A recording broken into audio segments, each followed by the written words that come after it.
Boop, boop. Hello, testing, testing. That seems like pretty good. Hello. Welcome to the stream. Let's go to yes. Hello, hello, hello, hello. Everything looks pretty good, I guess. We're back with more Ace Attorney. Hooray. Hopefully we get to save Maya. Maybe. I don't know. Alright. Well, let me go grab the Scott, I guess. I have to. Let's see. Check if he is ready to roll. Do do do do do do do do do. Alright. Boop.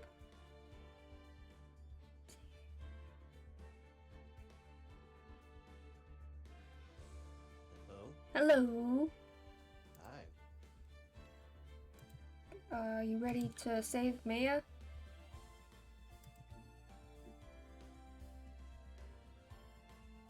Did you say nope? Yes, for the umpteenth time, yes. Yeah, okay. Well, I'm this losing track time... at this point, a number of times. Well, this time we're saving her from being kidnapped by a person called the Killer, so, yeah. That's fun. I don't think I'd be convinced if he claimed his name was Didn't Kill Him. Yeah, totally. And basically the conditions of the kidnapping is I have to get my client... Sorry. Oh. Hello?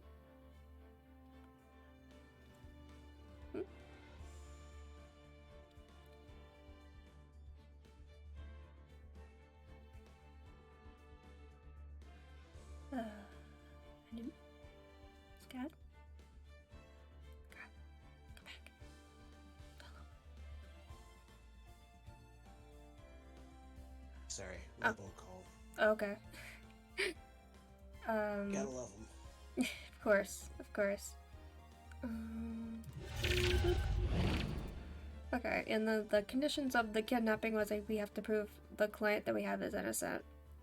Which is going to be really hard, because basically all the evidence points to him doing it, but we'll see what happens.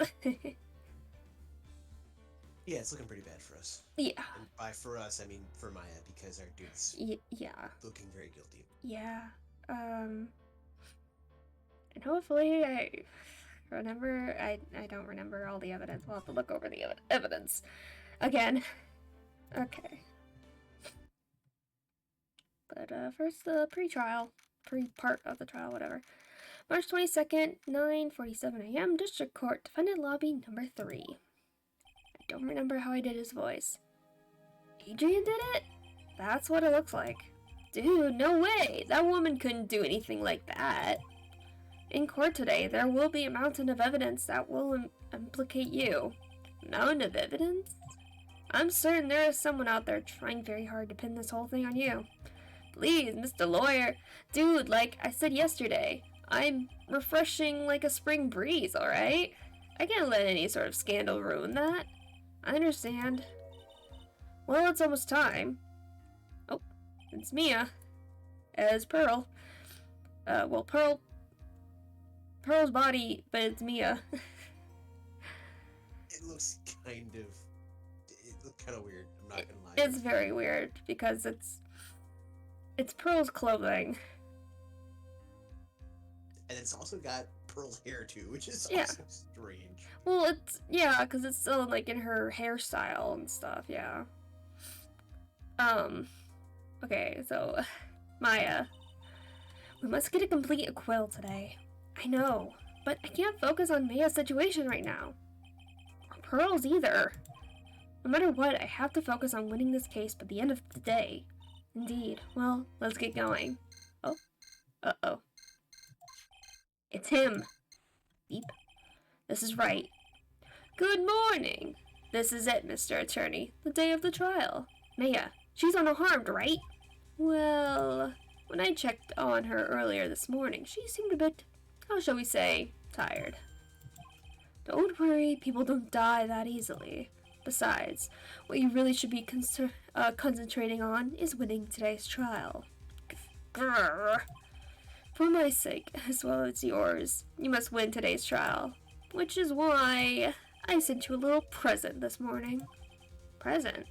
What in the world would you want to give me? You'll figure it out once the trial starts. And even if you don't like my gift, I expect you to graciously accept it and win the day's contest, if you please. Wait! Beep. The kidnapper sent me a present? Mr. Lawyer Dude? Who was that? No one. It has nothing to do with you, so forget you heard anything. Dude, did your nose just get longer? March 22nd, 10 a.m., District Court, courtroom number 3. It's on Wrightworth. Opinions on Wrightworth? I love them. Edgeworth and Wright are the best ship ever. At least one of the best ships ever, I would say. Hello, Rat King 8.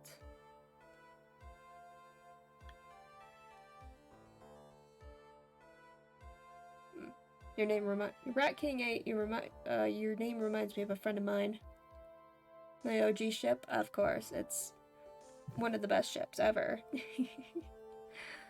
Court is now in session for the trial of Matt on guard. Are the prosecution and defense ready? The defense is ready, Your Honor. Where's Von Karma? I say, Mr. Wright, what happened to Miss Von Karma? I don't know, Your Honor. Why are you getting mad at me? That's true. Thumbs up, yep.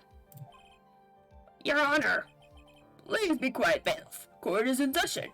If you must tell me something, please keep it brief. Now then, what is it? Oh, that's not what I meant to press. Prosecutor Von Karma has.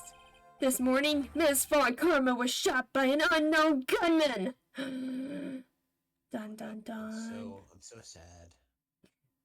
You're so sad. Oh, I'm God. so upset right now. You can hear it in my voice. Listen, she's not nice, but I don't think she deserves to be shot. I don't know. Trying to put innocent people in jail for her stupid score, her personal scoreboard of winning cases. I don't know. It's pretty evil, if you ask me. I don't know. Listen, she's not her dad, okay? We don't need 2 bullets and 2 different Von Karmas, okay? Fair, I guess. He's marginally better than her father. Marginally. At least she's not a murderer. As far as I know. But probably not. Yeah, I was gonna say, maybe this game, maybe next game she kills somebody, who knows. Okay, but she has been shot. Dun. You'll never guess who replaces her. It's a mystery. Oh, yeah. What? Shot? Oh, shit, boy. Somehow, I think this is the present that man was talking about. His present?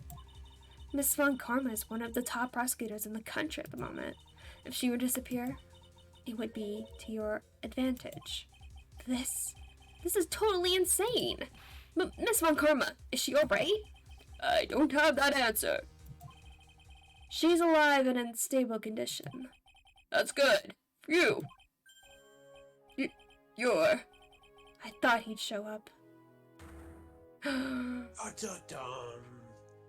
Your Honor, due to the circumstances, Miss Francesca Von Karma cannot appear in court today. I, Miles Edgeworth, will be taking her place. The prosecution is ready. Naturally. Oh, shit. He back, boy. Miss Von Karma was shot in her right shoulder and is currently undergoing surgery. Luckily, I have looked this case over and am familiar with the details. The prosecution seeks to prove the guilt of Mr. Matt Ungard.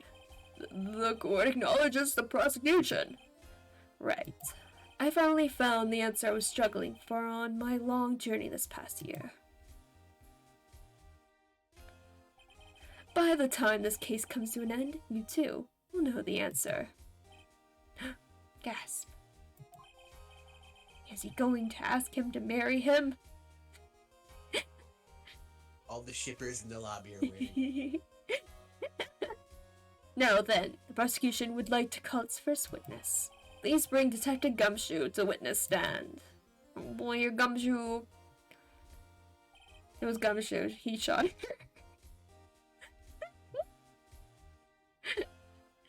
Oh no, he. I don't even think they gave Gumshoe a gun. Yeah, he can't be trusted with a gun. He doesn't have his gun. I also love this. I've played these games before, but my friend Scott here has not, so I know what's happening. He doesn't. But I love these games, so I don't mind playing them again. So, but I don't remember everything, so probably gonna mess up this trial. Okay, witness your name and occupation. My name's Dick Gumshoe, sir. I'm a detective down at the precinct. No. Oh gosh. For now? After this trial's over, I'm supposed to turn in my badge, sir. Detective Gumshoe. The prosecution has no need for a depressed witness. Oh, dang. It's Dick! It is Dick. Yeah, Edgeworth is supposed to be the nice guy who looks out for Gumshoe. Yeah. Lift your head up and face forward like a proud officer, Detective Dick Gumshoe. Yeah. There we go. Edgeworth with the tough love. Yes, sir. Now, let's have your testimony. If we want to explore the various facets of this case, we must start with that. Get ready, Phoenix. This is going to be one very rough fight. Yeah. It would have to be with Edgeworth as my opponent. The answer he was struggling for? Interesting. Show me this answer you finally found, Edgeworth. That he has accepted he is gay.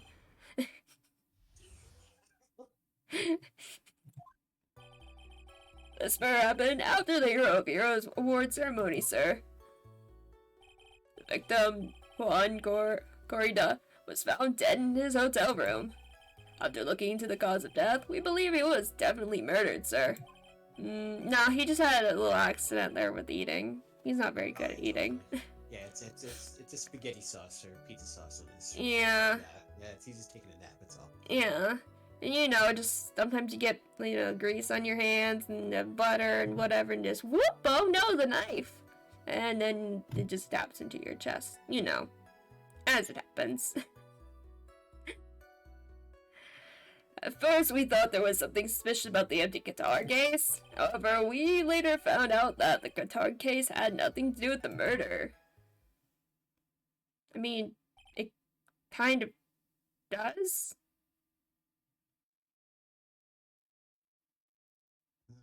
Yeah, I'm with the judge on this one. Because since there's no... Because the guy who was killed is supposed to have a bright red guitar for his character. We don't know where that is. So that seems like it should be a thing, but whatever. After the award ceremony ended, the victim was alone in his room? Yes, sir. Both the victim and the defendant went alone to their room, sir. I see. Mr. Wright, you may begin your cross-examination. All right. Thanks, man. Fair facts of the case. This murder happened after the Hero of Heroes Award ceremony, sir. Okay, boop. Would you please give us a brief timeline of what happened after the ceremony? Okay, wait, actually, let's look at the evidence real quick. So that's like a photo from, the Nickel Samurai. Oh yeah, he was going to confess something after the post-ceremony stage show, but of course that didn't happen. Because murder happened. And we got this from the kidnapper. Lotta's camera got stolen. On the night of the murder. Oh yeah, we learned about how the She's the manager for the guy we're defending, I think? Yeah. Wait, let me check. Where's her thing? Yeah, on guard's manager. So, she works for our client, but, her prior mentor was the victim's manager, who she killed herself 2 years ago. So that probably has something very strongly to do with what's going on, because they also didn't find a suicide note, which is strange. But Yeah, they didn't the manager attempt suicide or something to that effect? Yeah. When her mentor Yeah, died, that's how badly it affected her. Yeah, her mental state was really bad and attempted to kill herself. But so I think she was like investigating Juan to try to figure out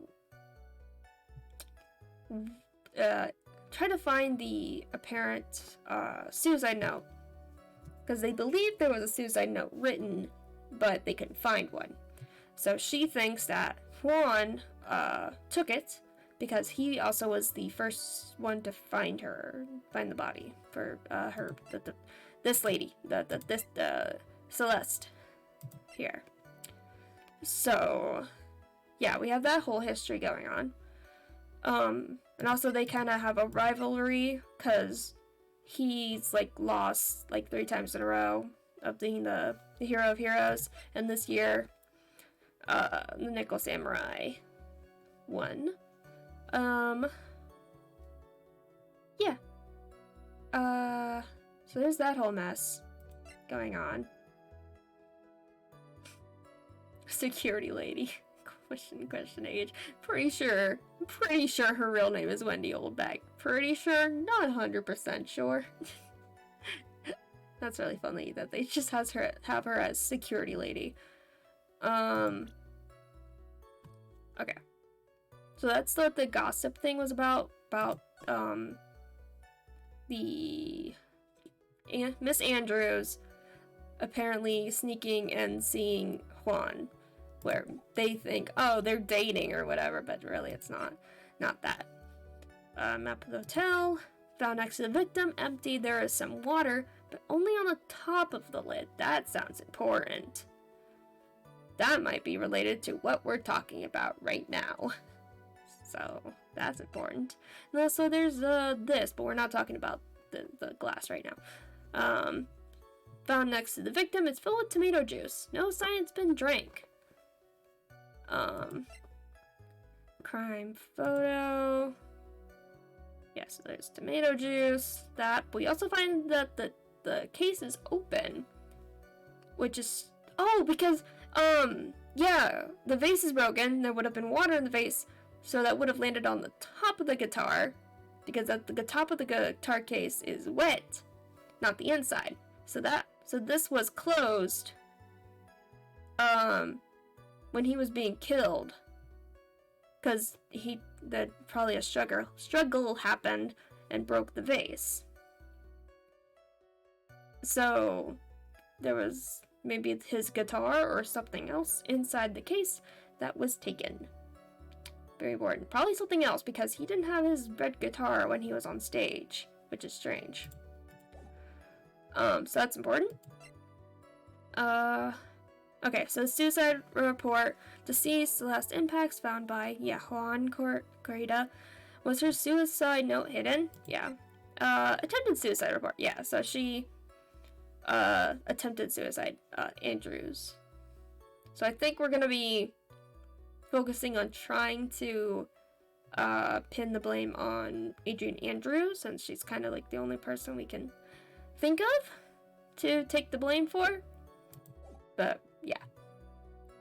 Okay. Anyway, back to this. Would you please give us a brief timeline of what happened after the ceremony? Okay, pal. The ceremony started at 6 p.m. It ended around 8 p.m. And there was a short break. Special post-ceremony show was supposed to start in the lobby 30 minutes later. And that's when the victim's body was found, correct? Which is to say, the murder occurred during that 30-minute break period. Please continue with your testimony, detective. And my voice is already like, no, not today. Victim Juan Correa was found dead in his hotel room. The person who discovered the victim's body was Adrian Andrews, correct? Yeah. Who was this Adrian Andrews you're talking about? She's the defendant, Matt On-Guard's manager. She's a pretty lady, sir. Oh, so she's a pretty lady. Wonder if she will grace us with her presence. When the post-ceremony show was about to start, she went to get Mr. On-Guard. After visiting his room, she went to the victim's room to get him for the show, sir. I see. And that's when she found the victim's body. The cause of death, we believe it was definitely murdered, sir. The cause of death. Wasn't that because Mr. Correa was stabbed in the chest? Only a careless amateur would believe something so brainless as that, pal. Take a good hard look at the crime photo. Now, a real pro's attention would be drawn here to this bandana. Oh. He was strangled. Interesting. Banana. No. Judge, no. Not snack time. Is bandana, sir. That's the thing wrapped tightly around his neck, sir. Oh, yes, see. His banana-scented bandana. No, okay. Please. Then what about the knife? It seems to have been stuck in the victim's chest on purpose after his death. We have a crafty murderer on our hands here. So that is definitely planted evidence. Because that had nothing to do with him dying, and it's kind of unnecessary. Okay. So he was strangled with a scarf, then stabbed with a knife. Very important for us to have. At first we thought there was something suspicious about the empty guitar case. And why did you think that? Because it was empty, pal. The German ninja doesn't go anywhere without his bright red guitar, and we couldn't find it anywhere at the scene of the crime. Oh, then how about this theory? Fan really wanted the guitar and did the crime to get it. How's that? We thought of that too, but the only fingerprints on the guitar case were the victims. Only the victims, huh? I see. So much for my theory then. That's interesting. So only has the victim's fingerprints on it. Which is strange. However, we later found out that the guitar case had nothing to do with the murder. I don't think so. What convinced you it had nothing to do with the case? Guitar wasn't at the Gaywater Hotel that night. Well then, where was it? The bright red guitar was eventually found at the TV studio. Victim Juan Greta had apparently only taken the case with him, sir. So you mean he forgot to put the guitar inside the case? Yes, sir. Even when he was on stage for the ceremony, he didn't have this guitar. So that guitar case was empty even before he got to the hotel. Yeah, that's right. So it really had nothing to do with the case after all. I believe that is enough. First, the victim was choked to death with his bandana. Then, after the victim was dead, the killer deliberately stabbed him with a knife. Which brings me to my next point. Why then, did the police arrest Matt On-Guard? Because there was reason enough to suspect him. Here it comes. Looks like Edgeworth's back in full swing. Very well, Detective Gumshoe, please testify about this matter. Yes, sir. Why arrest On-Guard? On-Guard and Juan Correa were huge rivals with each other. They each thought the other guy was in his way. That's motive enough in my book. As for evidence, there's the German ninja's button. It was ripped off the ninja costume and found in Mr. On-Guard's hakama. The defendant's fingerprints were also all over the knife. The defendant brought the knife for the crime, which makes this premeditated murder. Sure. So the defendant's fingerprints were found on the knife used in the stabbing. It was sort of sticky out in the handle, so the fingerprints came out pretty clearly, sir. There's the victim's blood and Unguard's fingerprints in the grip. Gate water is engraved, so it's from the hotel. And there's this button. That was found in the defendant's clothes, was it? And is this button also covered in blood? Yes, we know that the blood on it is the victim's blood, sir. What? Okay. All of this points very clearly to the defendant, doesn't it? Yes, it most certainly does, Your Honor. Ready to give in yet, right? Of course not. I'll find the hole in your argument somehow. You can press as hard as you'd like. Just hurry up with your usual pointless questions. Grrr. You can press as hard as you like. I'm pretty sure that's a meme. I'm pretty sure I have seen that somewhere before. Yeah. You didn't say anything about Wright being like, I'll find your hole. Or find the hole in your argument. Sure. Anyway. Why was on guard? Okay. Well, on guard, we're great over huge rivals with each other. Okay, yeah, just go through everything. But in terms of popularity, Mr. On-Guard won, didn't he not? Yeah, but you know that's ironic, pal. Juan Corrida was always one step behind Mr. On-Guard and everything. This year it seemed like he'd finally caught up, ready for the big final showdown. But Mr. Corrida lost the Grand Prix in the end. That is too bad. He must have been pretty downhearted about after losing. They each thought the other guy was in his way. That's motive enough in my book. Wait just 1 second here. Mr. On-Guard was beating Mr. Corrida in the popularity polls. Well, yeah, I guess, but... Which means that in the defendant's eyes, the victim was not a rival at all. Which means he had no motive to kill at all. Oh, snap. Oh, man. Yes, I quite agree. Well, detective? It's not.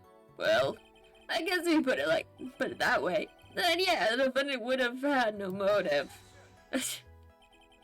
Detective, I'm beginning to see why you were fired. Oh. No, not you too, Mr. Edgeworth, sir. I look forward to your pension negotiations. No. This man poor enough already. And he's fired. Let's put it this way. He's actually getting a pension. This is probably a good thing in Gumshoe's It's book. probably going to be in negatives. Yes, we have a reverse pension. It's where you pay us every month instead of the other way around. Oh, God. No! No, detective, let's continue with the testimony. No, not my poor pension, too. Detective, if you value your money, I suggest you proceed. Yes, sir. We can talk about my pension later, sir. What about what I was saying? Hello? Anyone? As for evidence, there's the Jammin' Ninja's button. Do you have any proof that the button belonged to the victim? What do you mean, pal? Oh, put it this way. I'm asking you if you have any evidence to back up your claim that this button was ripped off of the Jammin' Ninja's costume. But can't you tell by just looking at it? And the victim's blood is on it. Anyone could have smeared that blood on there afterward. Mr. Edgeworth, help me, sir. Alright, I knew it. I had to be this piece of evidence. Now to reel this one in. No. Thread. Huh? The button was attached to the costume by thread, obviously. And that thread snapped when the button was torn off. If you match up the ends of the thread on the costume with the thread on the button, it's a perfect match. Yeah, that's it. They're a perfect match, pal. Irk. That's Edgeworth for you. Never misses a beat. was ripped off the ninja costume and was found in Mr. Ungard's hakama.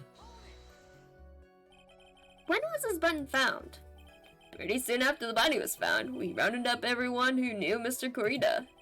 And then we did a search on them all. That's when we found the button. So it was almost immediately after the murder. The police didn't have the free time to lollygag and play tricks, unlike some people. Hey, what's he trying to say about me here? The defendant's fingerprints were also all over the knife.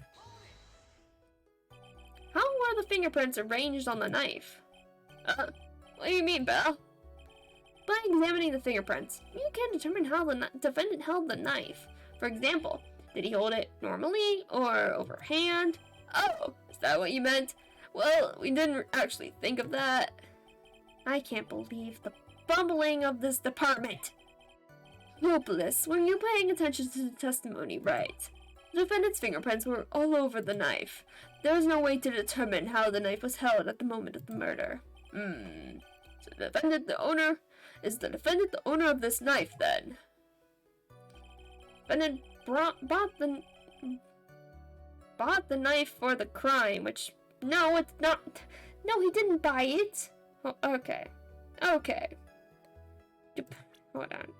He didn't buy it because it says Gatewater on it, which is the name of the hotel. So, no, you're wrong. Yeah, objection. Wait a second. What? So the basis of your argument is that this was a premeditated murder is simply that my client bought a knife beforehand? That's right, Belle. The defendant did not buy this knife. Take a good look at the handle of this knife, and you'll see what I'm talking about. It has a Gatewater seal set into the handle. Gatewater? I think I've heard that name somewhere before. That's the name of the hotel. The Gatewater Hotel. Uh-oh. Oh no. His pension. The murder knife was actually property of the hotel, which means this murder was not premeditated. Yes, that is very true. This is a very big... Ooh, what is it, Mr. Edgeworth? I'm sorry, but the defense is simply too careless. What? I think whether the crime was premeditated or not has already been determined. How so? I admit this knife is hotel property. There is no one currently on the police force that is dumb enough not to realize this. Yeah, because Gumshoe got fired. Oh, currently on the police force, I see. Okay. Currently. Oh my god. You might as well just take this knife and just jab Gumshoe with it. Because he's already making so many fucking jabs at him. Jeez. But I didn't know. Oh. Whimper. Poor Gumshoe. It's okay, Gumshoe. You're just a dum-dum. The question is, where did this knife come from? Why, that's obvious. It came from the victim, Mr. Cordia's room. Sorry, Your Honor, but that is incorrect. The victim ate the last meal before he was murdered. With that being the case, I would like to draw the court's attention to what is on top of the table. Knife and fork. There is a knife and a fork on the table! Then, where in the world did this knife come from? If it pleases the court, I would like for us to recall the room of the defendant, Mr. Matt Engard. Yeah, he's missing his knife. Especially what was on top of his table. There's something missing. Perhaps, is it a single knife? We investigated the leftover dishes for fingerprints, and while we were investigating, we came to the conclusion that Mr. Matt Ungard's knife was missing. Mr. Arngard had gone to the victim's room with the knife he had used during dinner. Why would he carry a knife on a visit? To kill, of course. And with that, I believe the prosecution has proven this was a premeditated murder. Maybe premeditated, but doesn't mean that Mr. Arngard did it. Amazing, Mr. Edgeworth. Absolutely brilliant. A brilliantly clear deduction. Seems like Edgeworth had this planned from the very beginning. This must be one of those traps, and I just walked headlong into it. Murder weapon with fingerprints and a button from the victim's costume. There is quite a sizable amount of evidence here. I can safely say that any further deliberation is a waste of your time, your Honor's time. Although, I wouldn't mind if the defense were to present evidence not yet shown to the court. Ooh. Evidence not yet shown? Edgeworth's helping us out. He means evidence that the court hasn't seen yet. In other words, new evidence. What does the defense have to say about this, Mr. Wright? Well... How would he know? Well, Edgeworth was investigating too. But... I just would like to know how he knows that we were given new evidence, or how he suspects we were given new evidence. Yeah, I think he maybe figured out that we had some kind of evidence, but he can't present it because he's the prosecutor and he gets his evidence from the police department. So whatever we have, the police department did not get. Well, Phoenix. The judge is favoring the prosecution right now. Yeah, obviously. If we answer something wrong here, that gavel of his will be ringing out to the sound of our feet. Mr. Wright, do you have something important and necessary to present to this court?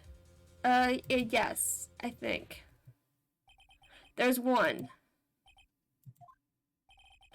piece of evidence that catches my attention. Something that this court has yet to see. Mr. Wright, I will say this one more time. I do not feel this trial needs to continue at all. However, I am giving you one chance, and only one. What the judge is saying, Mr. Wright, is don't try pulling one of your usual bluffs here. If I mess this up, it's curtains for all us. You may now present one and only one piece of evidence. Now then, what is this important evidence that you must show to the court? Okay. That's a good question. Let's see.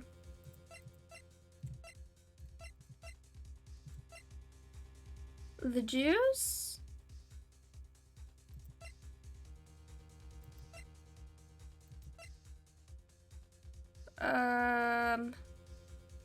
Or is it about this?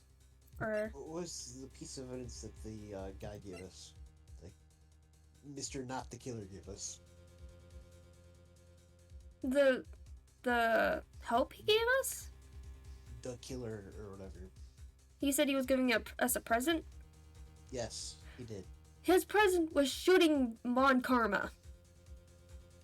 Oh, okay. Yeah. Yeah. Present, air quotes. Oh, I don't know. Yeah. Depending on how you feel about her, I guess it's a Did we present. get a return on that present? Did it get a gift receipt? Yeah. I think it's this because it's supposed to. We're trying to implement not implement. Incentivize. I don't know what the word is. We're trying to blame Miss Andrews for the crime.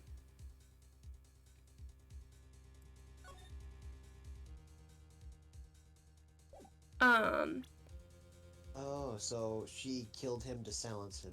Possibly, yes. That's or because up because to of the the whole thing with her mentor and her committing suicide, and there's a possible suicide note that's missing, and Juan Corrida was the first one to find the mentor's body. So this might have to do with her mentor's suicide stuff. And maybe something on the suicide note was not a good thing for Juan. Yeah. Okay, so I hope it's this. Hopefully. Alright, you fucked up.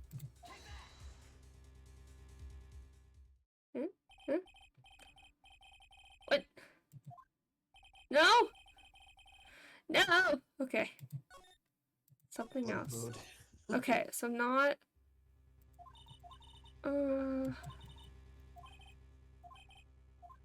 Yeah. Okay, maybe it has to do with the camera?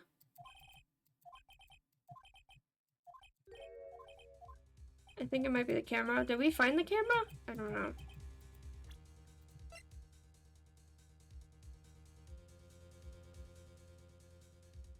I actually don't remember where we found the camera. Or did we only Oh find no, the... we did find the camera. We did find Lana's camera, didn't we? I don't remember. Hold on. No? That wasn't right? No? Okay. Edward isn't mad, he's just disappointed. He's just disappointed. Okay.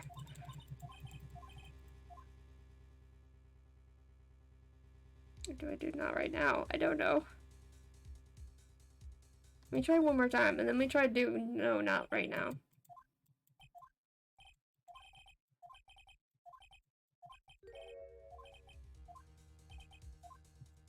Because I'm suspicious about Mr. Edgeworth doing the ... thing after we said that we do have evidence.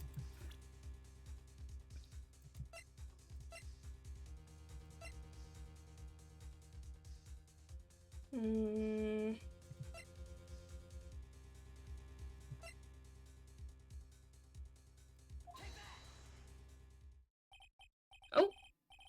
Hey, alright. This is a wine glass, is it not? Please look at the photo of the crime scene one more time. Oh yeah, because they didn't bring up the glass. Because it's perfectly fine, but everything that else was that would be probably on here is fallen on the floor. The scene is a mess because of the victim's struggle against his assailant. The vase was broken, his makeup is all over the floor. These were all things that were at one point sitting on the top of the dresser. Well, yes, I see your point. However, this glass that is sitting on top of the dresser is mysteriously untouched. The only thing that had not fallen along with everything else, is this wine glass. This piece of evidence is more than strange enough to warrant further consideration.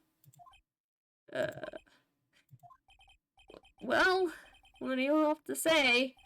Oh, well, yes, it is a little peculiar. Yes, isn't it? I thought it was. You can stop looking at me with those puppy dog eyes of yours now. Mr. Edgeworth? What is it, Your Honor? Your opinion. You don't need my opinion, because there is no special meaning to that glass. What? How dare you? It's safe to say that the glass was set there after the crime took place. By the person who discovered the body, Adrian Andrews, for example. She could have easily been so shocked that she set the glass down without thinking. That sounds very plausible, Miss Wright. Could Miss Andrews really have set that glass down without thinking? There's no way. If I appear weak here, the trial's over. I can look for my proof later. For now, I should trust my instinct and point with certainty. They might just fall for it if you're thought-provoking enough. The defense would like to challenge the prosecutor's theory. We would like to see something that proves it was Miss Andrews who set the cup on the table. You've turned the situation on its head yet again, as usual. Mr. Edgeworth, do you have any proof to back up your claim? There's no way he has any. He's just bluffing. Unlike Mr. Wright, I never say anything unless I have the evidence to support it. But what? Oh, shit. You're not thinking hard enough today, Wright. Did you think this wine glass escaped my notice? But then... Of course, it has been thoroughly inspected for fingerprints. Oh, this is what we needed. We needed to know whose fingerprints was on it. That was important. Fingerprints. There were only one set of fingerprints left on this wine glass. Only one? Well, whose are they? They were not the victims nor the defendants. Rather, they were of one Adrian Andrews. What? Okay, we needed that. That is why I said that the person who had discovered the body had left it there. And we are done here. Are we done here, Mr. Wright? Grr, I can't believe I fell into another trap. Miss Andrews was probably holding glass when she went to see Mr. Corita. But the bottle is in his room. But the tomato juice is in here, on the counter. Why would she bring the glass and the whole bottle with her? Yeah, it doesn't make any sense for her to bring the whole bottle with her. And she hasn't drank any of it. It's still full and doesn't show any sign that somebody's drinking from it. But upon seeing his dead body, she was stunned and set the glass down on the dresser. What you just said makes a lot of sense. Tisk, tisk, tisk. Now do you see, Wright? You can't change any part of my scenario, as it explains everything all too well. Grr. I've thought long and hard this past year about what it means to be a prosecutor. And from here on out, I will show you the answer I have come to discover. Wait a second, Mr. Edgeworth. I think the prosecution has provided enough evidence for me to enter my verdict. Unfortunately, I cannot allow you to pass judgment yet. I don't think that's your call to make, but okay. The prosecution has yet another witness we would like the court to hear from. Another witness? Yes. Bailiff, please bring in the next witness. What in the world is Mr. Edgeworth thinking? Oh boy. One of our favorite witnesses. Now then, witness, please state your name and occupation.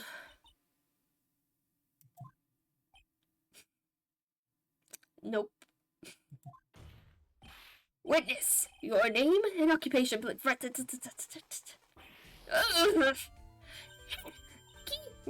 G-O-T-C-H-A. I wonder what happened to that calm composure he had earlier. Oh, Edgy boy, it's been quite a year since we last met, hasn't it? You should be more happy to see me. I saw the report with her testimony, but who knew that under that helmet? Oh, because it only said security lady. It doesn't say what her name was. That's why it didn't say her name. So he didn't know it was her until now. Saw the report with her testimony, but who knew that under that helmet it was the Wicked Witch of the witness stand. I tell you this time, I know what I'm supposed to do. So today, I'm going to tell you anything and everything. Even things that don't have to do with that terrible crime. We don't need that. Miss Witness, that terrible crime is all this court needs to know. Oof. Shush, I'm talking to my dear Edgy Wedgie right now. Don't interrupt our scraps. This is coming from you? Yes, madam. No, please. By all means, interrupt her. Please. Anyway, witness, your testimony, please. It's true what they say, that youth are hot-headed nowadays. Not that I mind at all, Edgy. Well then, what should I start with? The witness was on security detail at the hotel on the night of the murder. Is this correct, Miss Oldbag? It was a great job being able to see my dearie one. It was almost too much for my little heart to handle. You mean you were a fan of the victim? Look, everyone is crazy over that Ungar, saying he's cute in a fresh way or something. But not me. I wouldn't say anything so silly. After all, I have no interest in a little child like him. I'm only interested in a real man, Juan Gorita. But those two were the same age. Oh, yeah. Yeah, they're the same age. But, Juan looks strangely a lot older. Anyway, as I was saying, I was pacing in front of his room that night. Oh, well, please tell the court what you witnessed the night of the murder. Why were you pacing in front of his room? That's weird. He's not stalking him at all. I don't know what you're talking about. That's weird. Just saying that you were just watching the door is fine because you're security, but saying you're pacing in front of it? That's a little weird. Leave it to me, Edgy Boo. Don't leave it to her. No. What you witness? Anyway, after the ceremony, I went to pace around in the hallway in front of his room. It was something I was interested in finding out, you know. She's talking about Miss Andrews stuff. Well, since I was on the job, I made sure to keep a good eye out the whole time. That's when somebody showed up. There was a man coming out of poor Juan's room. It was on guard. Not on guard. He was trying to sneak his way out of Juan's room. So Mr. On-Guard came out from the victim's room. See, it has to be him. He's the murderer. I see. Well, Mr. Wright, you may begin your cross-examination. Okay. What you witnessed. Anyway, at the ceremony, went to pace around the hallway in front of his room. Oh, no, I was just gonna press on everything. Miss Oldbag, what was your post on that night? The lobby. I was supposed to help set up the stage for the trifling show, but I refused to help. I'll have you know it was for the lead-headed samurai show. I even took out a few of the nails. Maybe it was a good thing the show didn't go on. Besides, that manager with the glasses seemed to be working hard at it without me, so I thought I'd take a break and spread my wings a little. And that's when you went to the hang around the victim's door. There was something I was interested in finding out, do you know? Something you were interested in? And just what was that? It's not some little thing I can just go around and telling everyone, you know. It's top secret between me and Juan. Hello, our sour grapes. Welcome. Are you a shark? I am a shark. I got shark teeth. Ah. Let me do can I do like one of my face things? Ah, yeah. Ah. Ay. Scott, you have no idea what I'm doing, but Imagine. Ah. Thank you. I very much like my silly little character. I'm all dressed my character dressed very formally for court proceedings. Cause we're in court. It's top secret between me and Juan. Is it? Oh, and Edgy Poo, of course. Mr. Edgeworth, what is this thing she was interested in? I have no idea. I despise gossip, Your Honor. Gossip? But should it prove relevant, we can always have it appended to her testimony later. Edgeworth's giving a little nudge, wink, you know? We can have it appended to our testimony later. It looks like we shouldn't force it right now.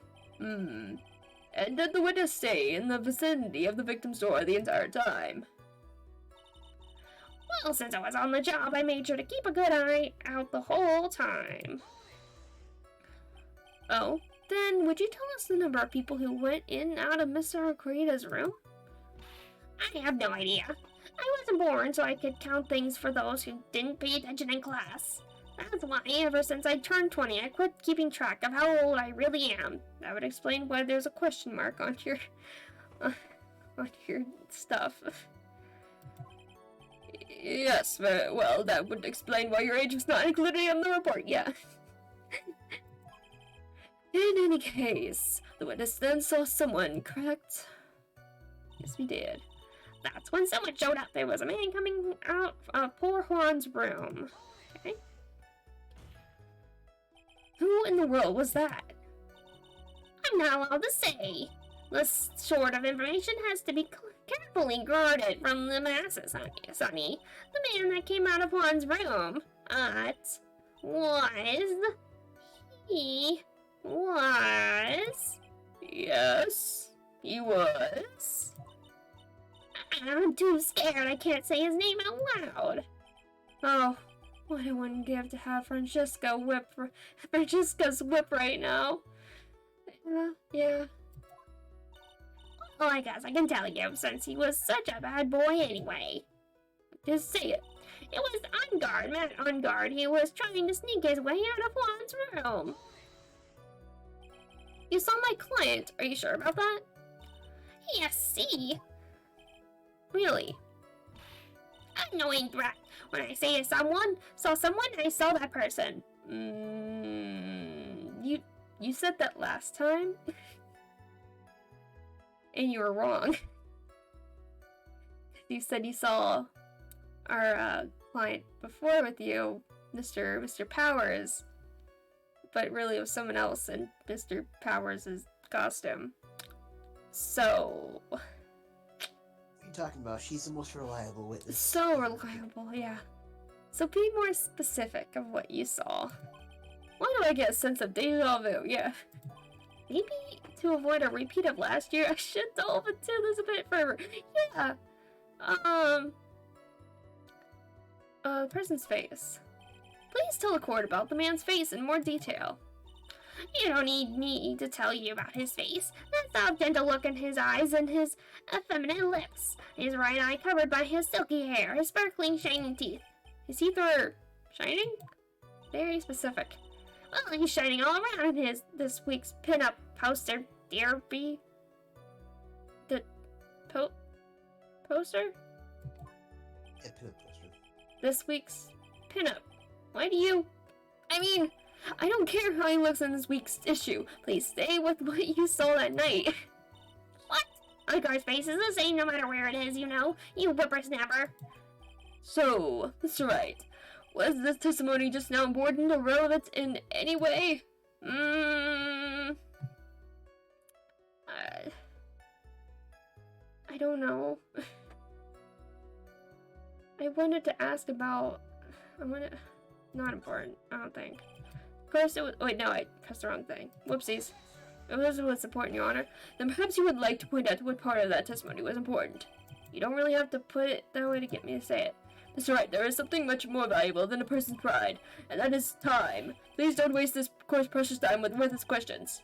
Yes, Your Honor. I think I just wasted his good favor. She may know how to remember things or be mistaken here and there. But I don't think she's lying. That's bad for us, really bad. But that's how the human mind is. It also has the tendency to jump off topic. She strayed onto a few interesting side topics this time too, hasn't she? Well, that's what makes her a sweet old lady, right? That's because you're not the one who has to question her. Okay. Go back to the... Okay, press. Ask about what he was wearing. You saw my client. Are you sure about that? Yes, see. Really? I'm Brad, well, okay, maybe... Okay. The person's clothes? Let's go with that. Please tell the court about the man's clothes in more detail. What a troublesome man you are, really. As if something like that matters. It very much does. But it does. What was it? Oh yeah, it was that thing. What thing? That gaudy thing he's always wearing. That racing jacket. Very important. He was wearing that at the detention center too. That thing's meant for nothing but seducing women out of their pantaloons. Men. Right. So, Mr. Wright, was this testimony just not very... Yes, it was very important. Yes, it's very important. Of course it was important, Your Honor. Then perhaps you would like to point out what part of that testimony was important. Would you see it, Edgeworth? Your Honor, I request that the witness said about the jacket be appended to her testimony. I don't quite see where you're going with this, but alright, witness please. Well, I don't like to badmouth anyone without reason, but if I must, sure. Don't like to badmouth anyone without reason. Okay. Never badmouth anybody without... Yeah, of course not. Okay.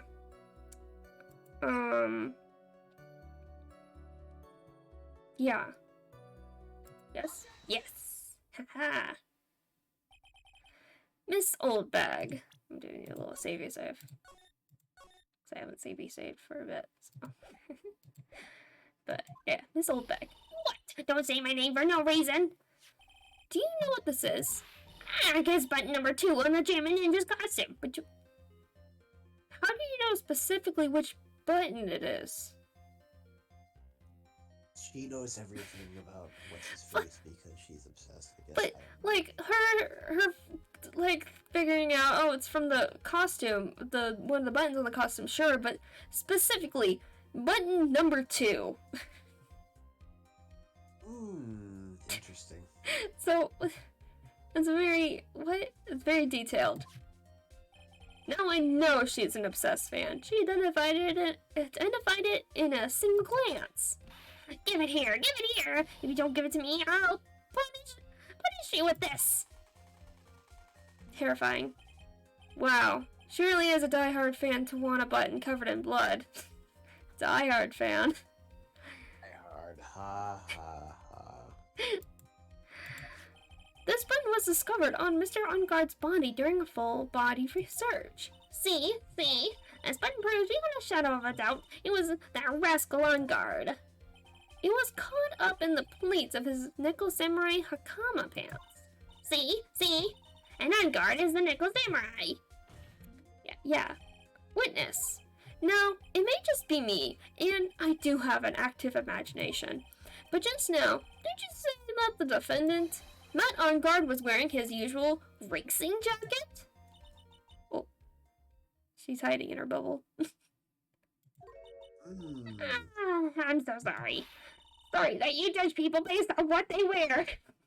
That's not what's happening. I wrote the tedious said I have to put up with wearing this ridiculous outfit. It is hideous, right? I got a table roller, so it's heavy, so heavy I wish I could switch seat. Dream alive for those kids out there. Understand now, take a look in the mirror. Your clothes are about as documentary on curling. Okay.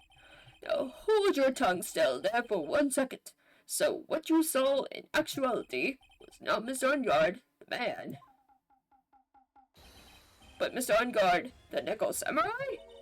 Well, when you think about it, they're really one and the same anyway. Miss Oldbag, this is a very important point we're talking about. Hebo, do you think so, too? Well, it might be something worth considering. Just say it's important and agree with me for a change. Witness, think carefully and try to remember as much as you can before you testify. Sigh, alright, if you insist. I should be the one sighing, not you. Alright.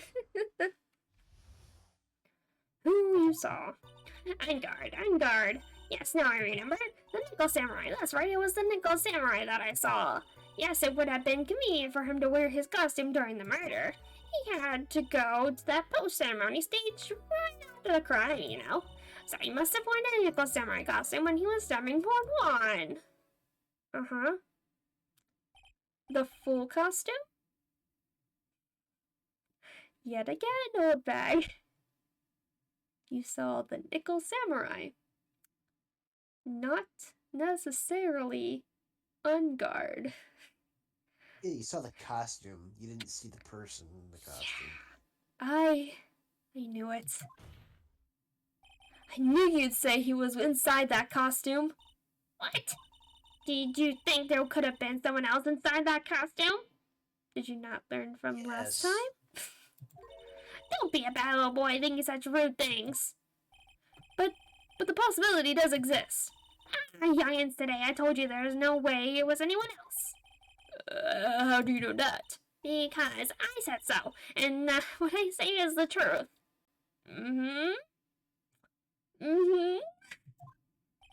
least she's just as delightful a witness as she was a year ago. Mr. Wright, you may cross-examine the witness. Thank God. Okay.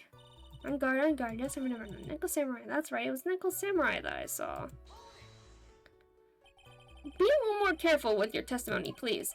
Not too long ago, you said he was wearing his racing jacket, and now he's not. Not too long ago? Now let me ask you this. When were you itty-bitty? What was your grand dream? Huh? What did you want to be when you grew up, whippersnapper? My dream, huh? Well, I, wanted to be a judge. Wanted to be Judge Wagner, hero of the public's court? So what? See? And look at where you are now. You're not Judge Wagner. Are you? Well, what I said earlier. Who puts any weight onto things like that? The now is everything. I can't be held responsible for the past. Since we did become theatrics over testimonies. All that matters is that man was inside that costume. Isn't that enough? No. Yes, it would have been convenient for him to wear this costume during the murder. No. I just got an achievement. That's a Judge Wagner. With old Bag's face, right? How she's posed right now. With her gun up. Alright.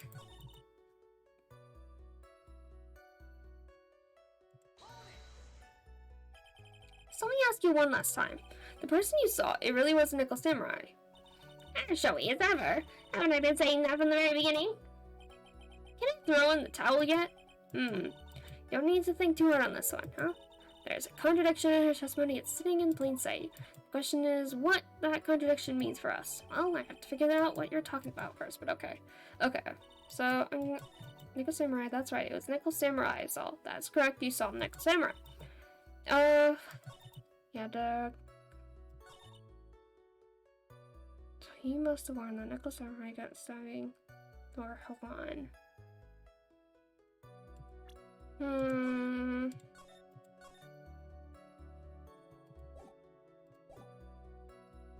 Let me see here.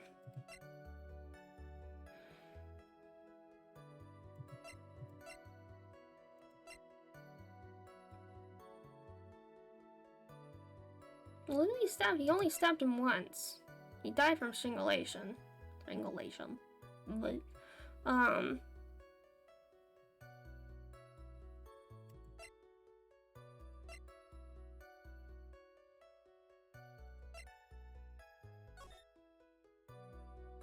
feel like it's a photo. But I don't know where. Okay, no.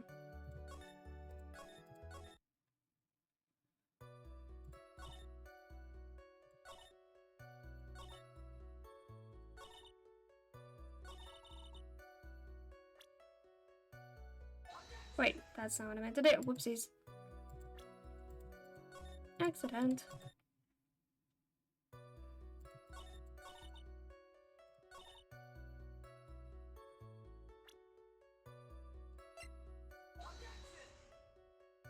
No, okay. Let me try pressing again more. Okay.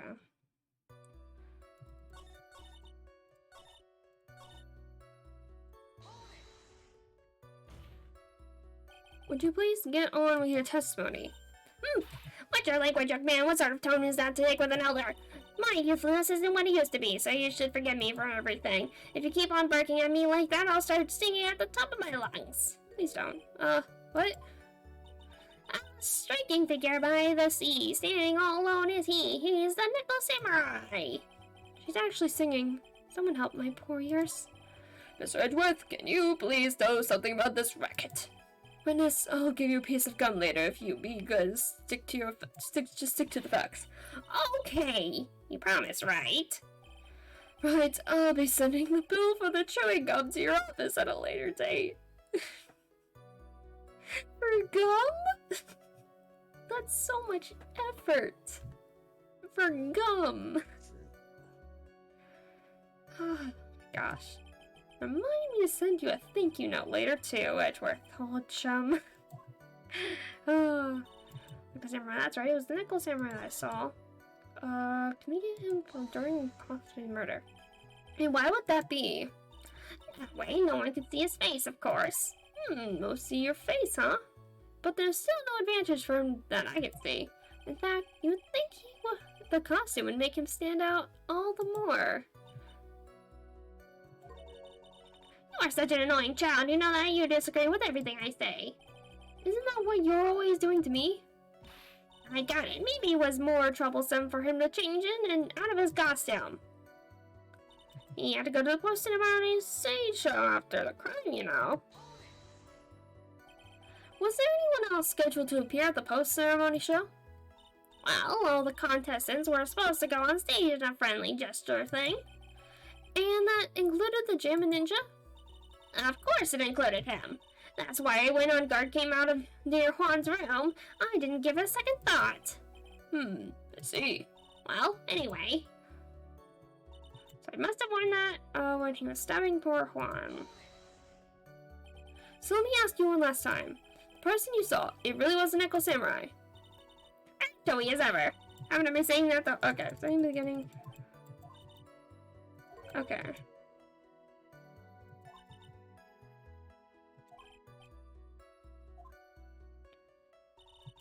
Hmm.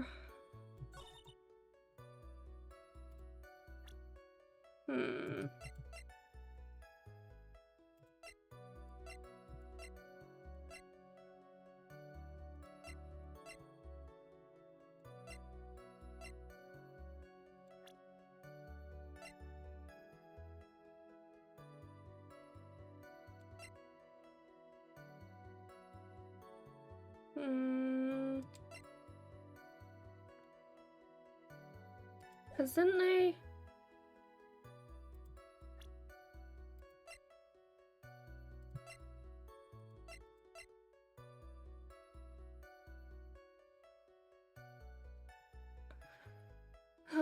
Cause when she have maybe should have she should have seen Miss Andrews go into the other room. Cause she found the body.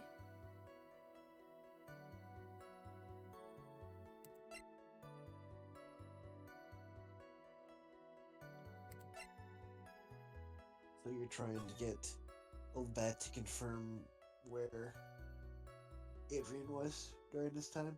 Yeah, but she's not bringing. It's no, I'm not sure.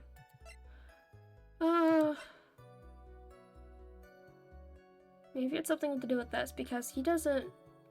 The Nickel Samurai had he said he didn't know anything about the stage show.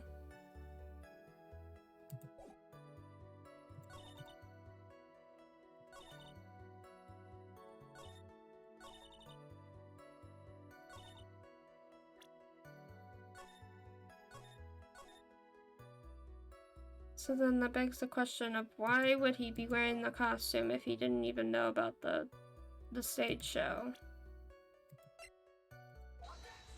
No.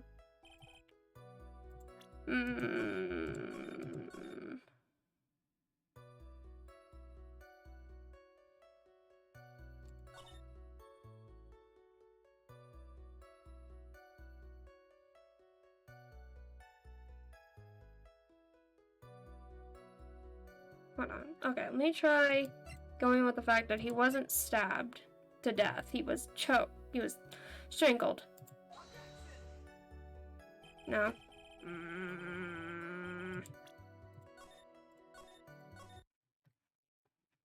Didn't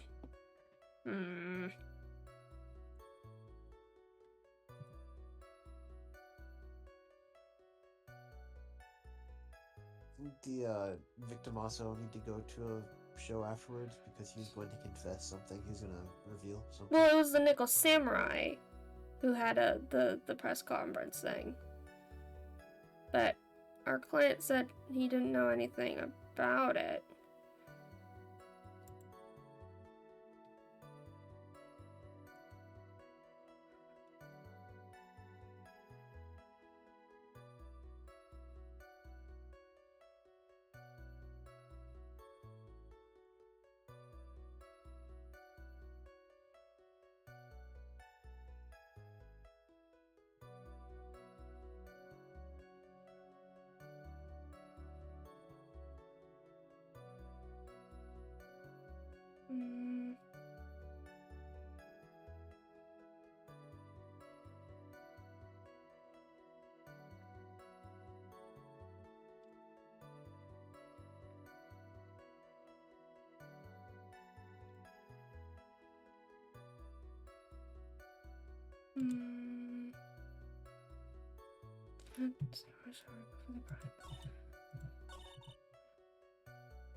Hmm.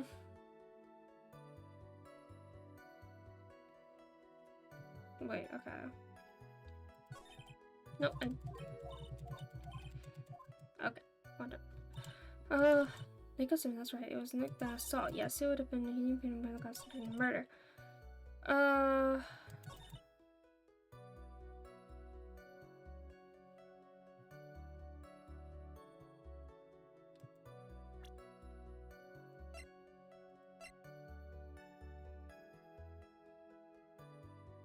Wait, hold on.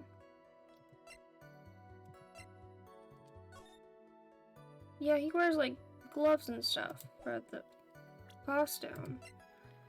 So it does make the question, saying that his fingerprints were everywhere. That seems weird, but I don't know. Whatever. Okay, cool. See. Please take a look at this. Yeah, so it's a knife. Big deal. If you're trying to scare me with that, I'll have you know it won't work. Not what we're trying to do, but okay. No, that's not my intention at all. That's the knife that was used in the murder, correct? Your Honor, do you know why this piece of evidence is important to this case? You don't even have to ask. It's because the defendant's fingerprints are on it. Is that what you're driving at? That is exactly what I am driving at. What are we driving at? And whose car are we driving? Well, Wright doesn't have a car. So, not right. And Miss Arngard was really in the Nickel Samurai costume at the time of the murder. Then it's possible for his fingerprints to have been left on this knife. Actually, he would have wiped all previous fingerprints on this knife right off. Almost like it was planted. Yeah. Oh, that's right. The Nickel Samurai wears gloves, doesn't he? He probably took his gloves off before he began the stabbing. But why the fuck would he do that? Why would he do that? To leave his fingerprints? And why would he do something like that? To leave his prints on the murder weapon? There's no way he would do something like that. However, there is one possibility. Then let's hear your possibility. It's very simple. The defendant went to the victim's room while in costume as a Nickel Samurai. At the time, the defendant had no intent to murder. He was probably just going to relax and talk with the victim about the stage show. Which is why he took his gloves off. The murder... Hold on a second. But if he went there with no intention of killing him, not only is this murder supposedly not premeditated, even though we're not admitting that the defendant did it, but why would he take the knife? Exactly. Why would he take the knife from his room if he wasn't planning on killing him? Yeah. It's well known that there was bad blood between the defendant and the victim. Yes, I have heard that before. Well, Mr. Wright, what do you have to say about Mr. Edwards' theory? Garbage. Yeah, pretty garbage. So let me get this straight. Edward's theory goes like this. When the defendant went to the victim's room, he had no intention of killing him? Now, up to this point, are there any problems with this theory? There are. There's a contradiction. This theory contradicts something in the earlier testimony. What are you babbling about? Now, for argument's sake, let's suppose Mr. Arngard was the killer. If that's the case, I think it's possible for the killer to have gone to the victim's room without intent. The knife. This was used by Mr. Arngard at dinner. Yes, we did establish that. Which means that if my client was, in fact, the killer, then he brought this knife with him when he went to visit Mr. Kurita. I suppose. However, you just said it yourself. At that time, the defendant held no intent to murder. If that were true, then why would he bring a knife? He wouldn't, would he? Which means, Mr. Edgeworth, your theory was flawed from suspicion one. Oh, yeah. And one more thing. If the murderer was wearing the costume at the time of the murder... Oh, one second. Boop. There we go. Then there should be glove marks left on the knife. That's true. Which means the defendant's fingerprints should be all over it like bees on a hive. And that brings me to my final point. This knife was planted by the real killer to hide their identity and mislead us. Oh, Sam. Order, order, I say. Order in the court. Was this knife really planted by the killer? Why would the murderer do such a thing? To frame him, obviously. It's to frame my client, Mr. On Guard, of course. To frame? Aren't you forcing the interpretation just a little too hard on this one? But we just established that the witness saw the Nickel Samurai in costume. And if that were true, then there shouldn't be a single fingerprint on this knife. Yes. Looks like I made your life a tiny bit more difficult. Ah, edgy poo.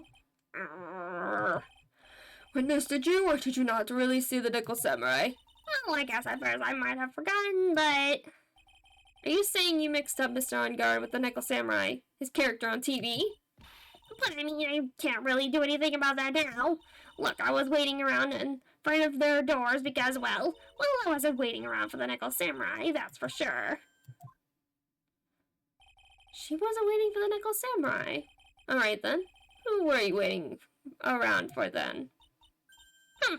That's top secret to anyone outside of the security. I have a feeling that you were waiting for Mr. Juan Corrida, am I correct, witness? What do you think? You are a sad amateur with a terrible case of nearsightedness.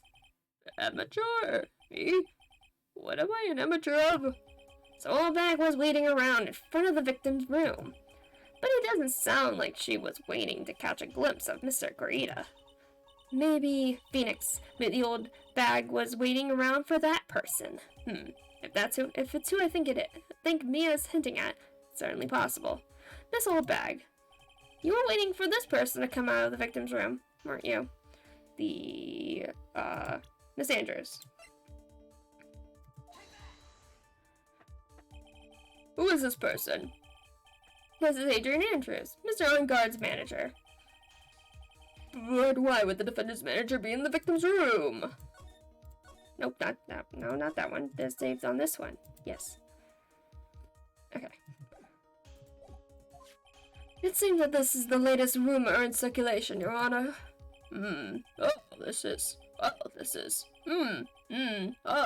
See. Judge seems to be really into the article, if it can be called such a thing. Then this manager with the initials AA, are you saying it's... Adrian Andrews, without a doubt, the witness thought so as well. Looks like you found me out. Well, that's fine. Maybe I could throw away this whole sworn to confidentiality stuff then. Witness? What in the world are you? Watch out, Phoenix.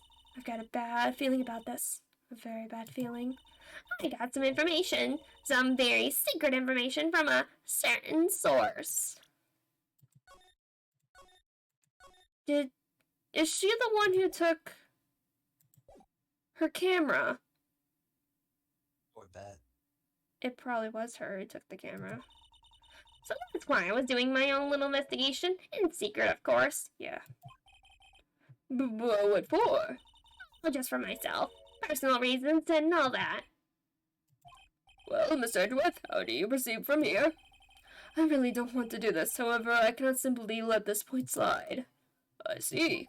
Very well then, witness, please testify about this secret information. Get ready. This is going to take the wind out of you youngins. I'm sure we're all capable of handling this. Really, it's not like we're 10 years old. Secret information. That Edgard is an evil, evil man. He thought he could ruin poor Juan by causing a huge scandal. So, to do that, he sent his own manager to getting close with Juan. I cannot condone such dirty tricks, so I took action. Oh, and this is top secret. You got that? Nobody else but you and me know yet, okay? Uh-huh. Yeah, and the whole courtroom besides us. The defendant sent his manager. What a distasteful topic for this court. What? Nobody's above gossip. And isn't there a saying, the truth is never pleasant? Never heard that one before. Mr. Edgeworth, what about this Adrian Andrews person? We have looked into this matter and found that the truth the article proposes is in fact baseless gossip.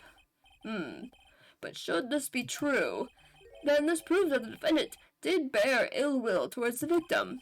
So this means I have to smash this rumor once and for all. Now then, Mr. Wright, you may cross-examine the witness. Be careful, the old bag seems rather excited right now. That's right, Angard is nothing but your average full-blooded youth. Again, Juan and Angard were the same age. Well, as the old saying goes, you've got to burn old bags with fire. Time to fire up the afterburners and hit the highway to the danger zone. Going to the danger zone. Alright. Angard is one unbelievable man. You can't say something like that without proof. That's just slander. But it's true, that woman was getting intimate with poor Juan. Look, it says so right here, doesn't it? Manager to the stars and say A. The name of the magazine this came from is Gossip Land. What? Are you saying that gossip is all just a pack of lies? What do you know? I suppose next you'll swear to me that the news is 100% truth. Honestly, Sonny, you can't discriminate between the news and gossip. Yes, discrimination is bad, Mr. Wright. Yes, but we're talking about gossip. A Gossip Land magazine. Discriminate? When did I do anything like that? Anyway, Angard will never get to me to say touche. He thought he could ruin poor Juan by causing a huge scandal. A scandal? What do you mean by that? You're a dim-witted one, aren't you? I can't believe you don't know what a scandal is. Honestly, what are they teaching kids in middle school these days? Why specifically middle school? No, I wasn't asking what the word scandal means. Even I know that much. Well, that Angard thought he could own a monopoly on popularity. So to do that, he sent his own manager to get in close with Juan. You don't have any proof that Mr. Angard did any such thing. You must be suffering from shock, the shock of hearing the truth. And now, since you're in so much shock, you can't do anything right. You're right, I can't do anything. But boy, do I wish I could do something about you. Alright then, Sonny, show me what you've got. Can you show me proof that Angard didn't bear any ill will towards Juan? Do I?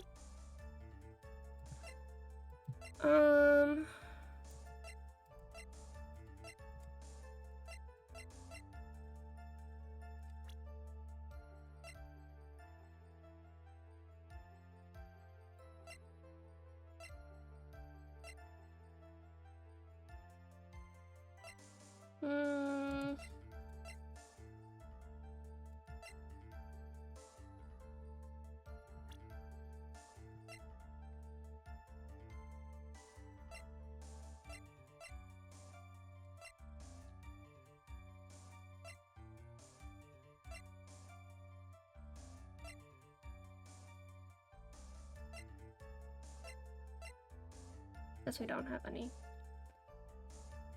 I don't have anything to offer. See, just I thought. And you were lecturing me about saying things without proof. You've just given me a free pass, say whatever I want, whenever I want, silly boy. Nope, I didn't give you that. Me and my big mouth. That's the way the cookie crumbles for you, anyway. I can't get down such a dirty trick, so I took action. What did you do? That's important. So what did you mean by I took action? Like I already told you, I was lying in wait close to the crime scene. Once that slimy woman came out of Juan's room, I was going to capture her and teach her a good lesson. Something you youngins need. You were going to teach her a good lesson? I was going to make her eat the damaging beams of my ray gun. Like this. No! Stop! Well, it was too bad that woman didn't come through the door that night. Huh?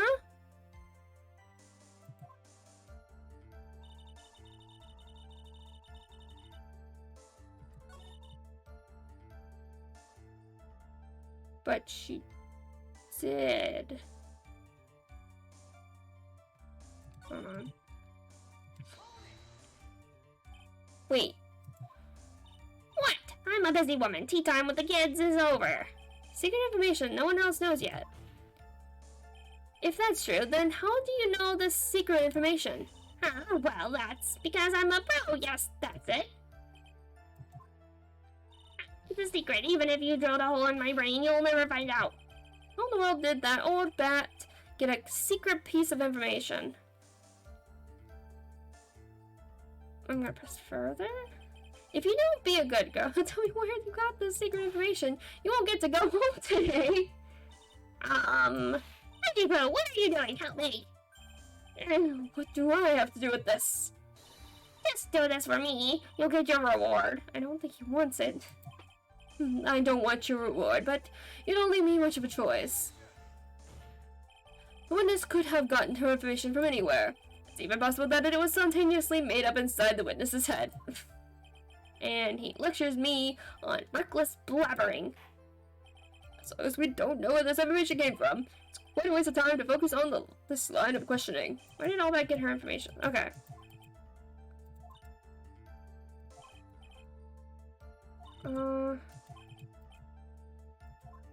Okay. So let me save, because it either has to do with the camera or it has to do with, just, Miss Hart. Lotta Hart. Okay. Wait, okay. Secret information.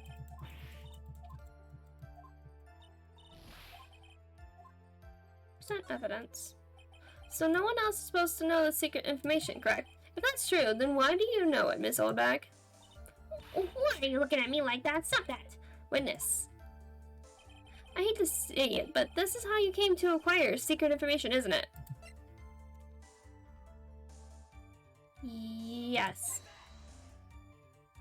Yes? The camera. Yes. The investigative photographer, Lotta Hart. Oh yes, I remember that mischievous girl. She reported that she had lost a certain note she had written to herself. Oh, she reported such a thing? On that piece of paper, she had written down some of her outer ego, impressions about the relationship between the victim and Miss Andrews. What? Outrageous ideas, you say? No. I said impressions. Then everything written on this piece of paper is completely meaningless? Oh, yeah, Yep. That's it. That's the note. No, you see, this is something completely different. This is my top secret list of groceries to buy. Sure. Then are you the one who took Mrs. Hart's note? I'm a huge fan of Juan's, that's why. That infamous puffy-haired whippersnapper. She's working with that evil on guard. She said so herself. On guard, I'm sick of his sidekick. She was so happy, smiling like a silly duck. I was only checking what she had written.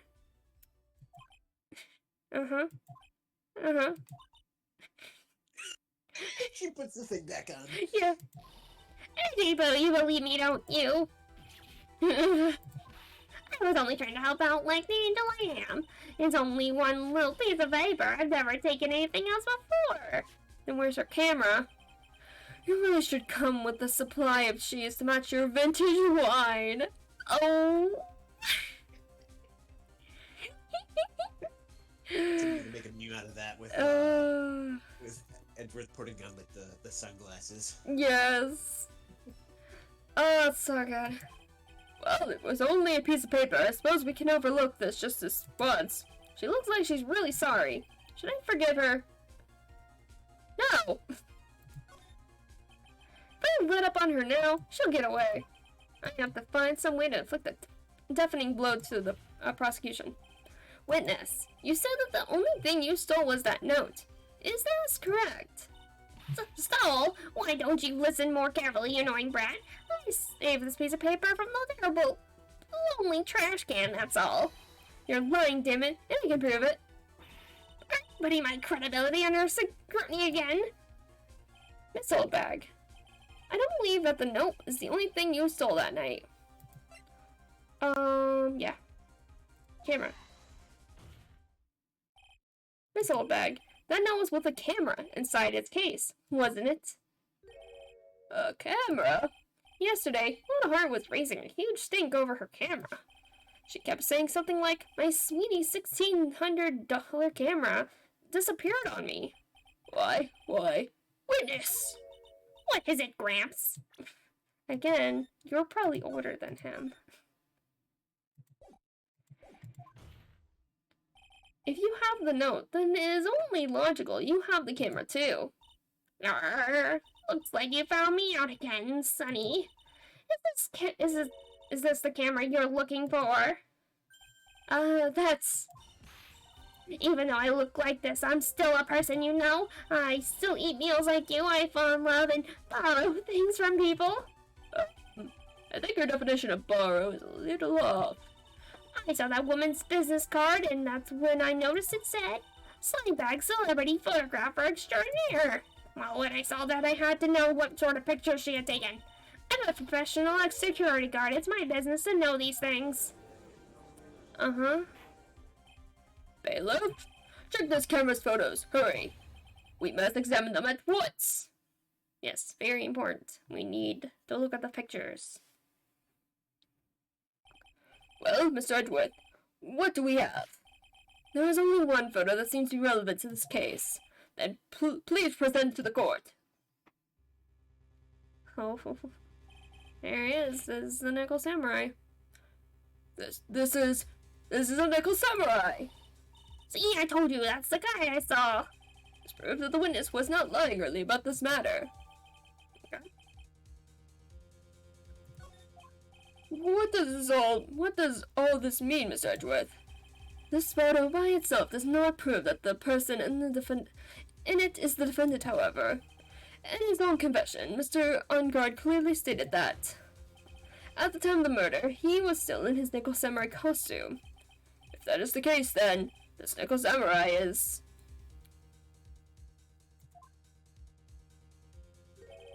the defendant. How did it come to this? I think this brings us to the end. We have examined every piece of evidence thoroughly. Final comments, Mr. Wright? The court will consider them before we close. Do you agree that this photo is decisive evidence against your client? No. Yes, because no one on the planet can possibly have another Nickel Samurai costume. Yeah. This photo is really decisive. Then we're done for. But if I raise an objection here and blow it, that would put Maya's life in jeopardy. I can't make a mistake here. There's only one road out of this mess. This photo that Lotta took. There's...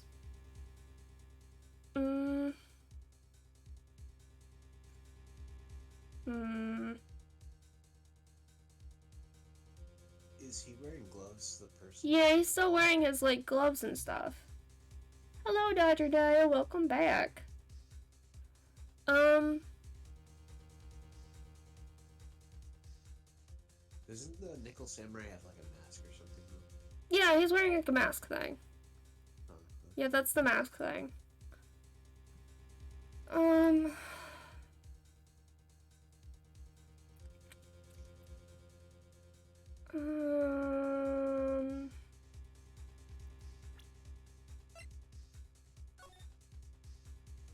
Yeah, that all looks right. I was thinking maybe he had different pants on, but no, that's right.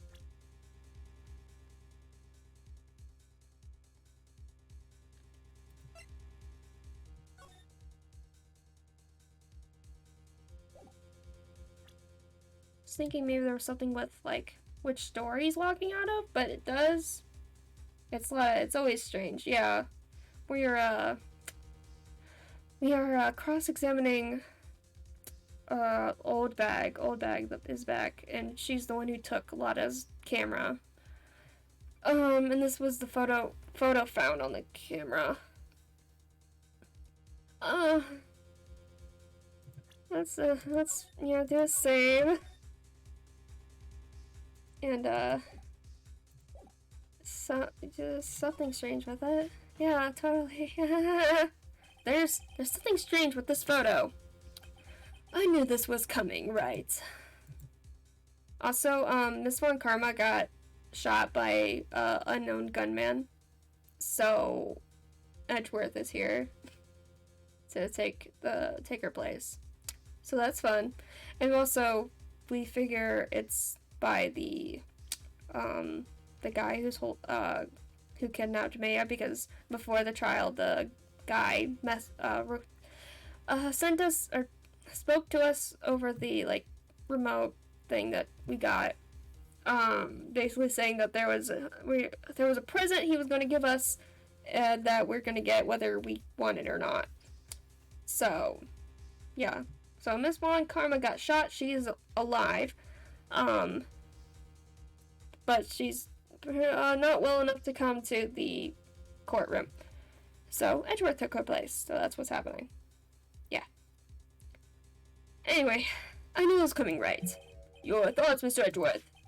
I think we can all agree there is nothing strange with this photo. There is no way for the defense to debunk this photo with a bunker buster.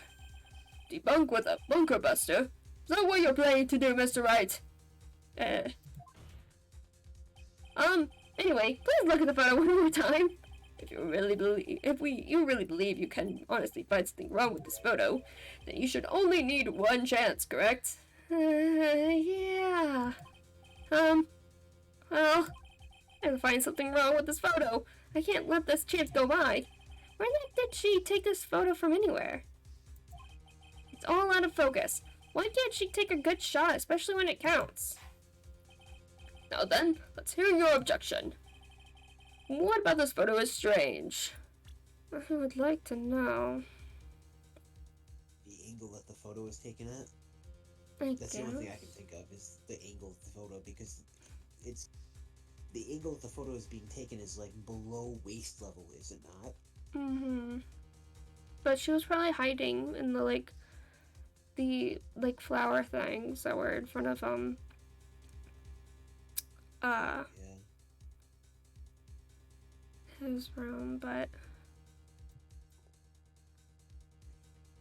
hold on. I can't look at my evidence.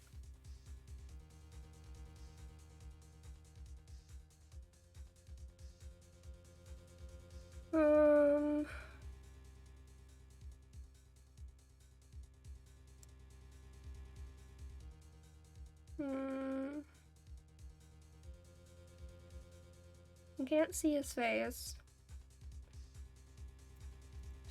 His face? I mean, the Nickel Samurai, what is wrong with that? At the time of the murder, Mr. Anko was in his own room, which means the Nickel Samurai is okay, no, yeah, that's stupid.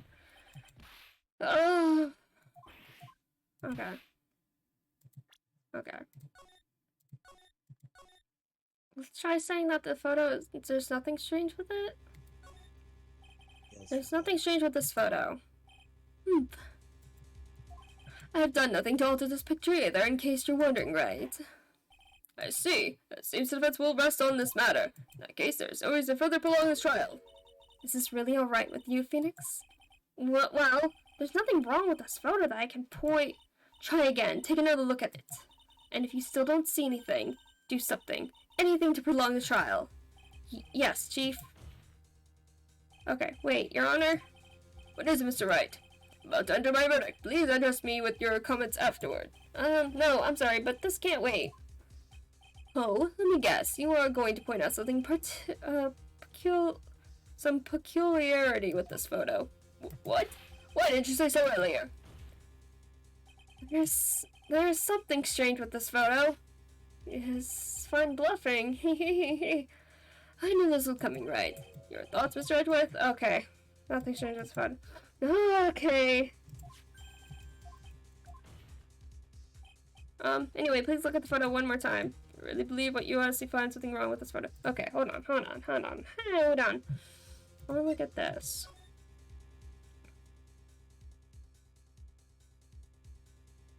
No, that's fine. Okay.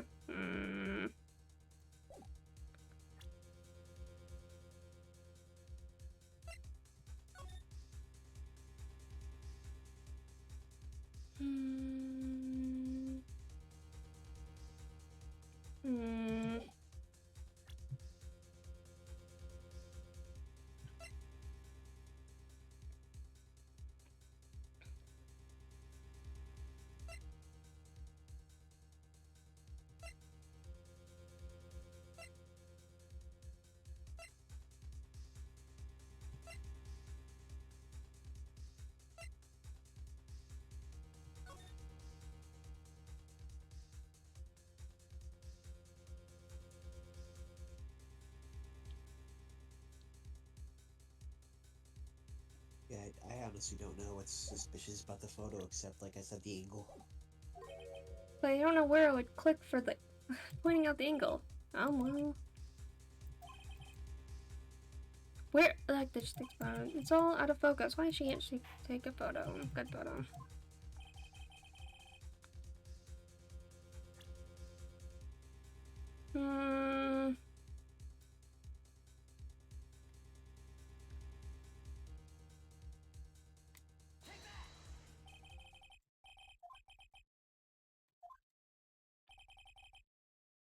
Okay, now.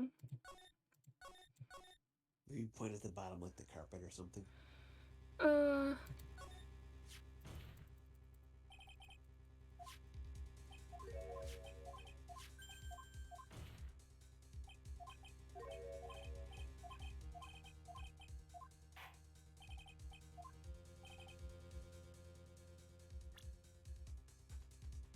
was thinking pointing at the door. I don't know why.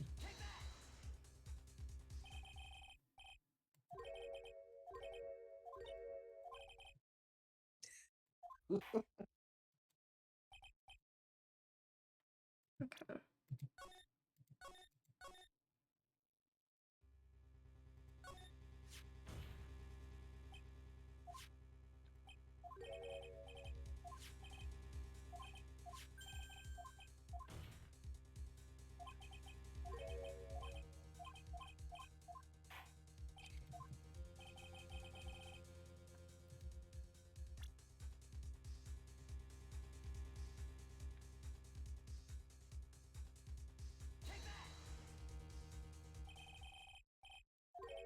Nope. Okay.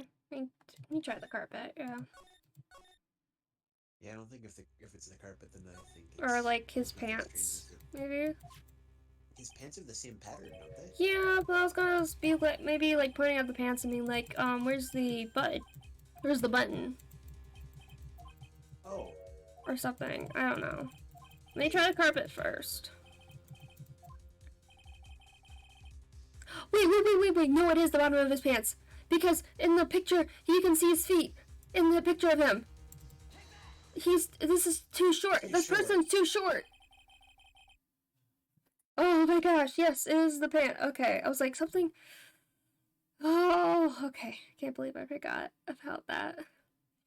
Oh my gosh, okay. I would like to direct the court's attention to this one area right here. Where are you pointing to? His ankles? If you could see this person's ankles, that would be one thing. However, you can't. And what does that mean? The costume person in this photo could not have been Mr. Eingard. What is the meaning of this? I wonder if you would care to elaborate with actual facts, that is. Let's take a look at the Nickel Samurai's poster. Yeah, you can see his feet. Please pay particular attention to the area around the bottom of the hakama. His socks. You can see his socks. Exactly. However, in this photo, they're all scrunched up. Nickel Samurai is clearly holding his hakama up just to walk. There is only one explanation for this. The person inside this costume is clearly much shorter than the defendant. Alright, I think I've turned things around for myself this time. Okay.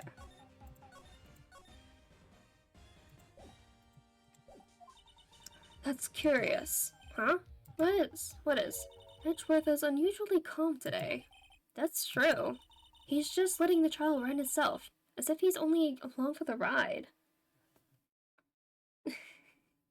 Thank you. Good job. I totally forgot about that. Yeah. It took some big braining to do. Figure out the stupid can't see his feet thing. Yeah. Okay. He's just letting the trial run itself, as if he's only along for the ride. Along for the ride?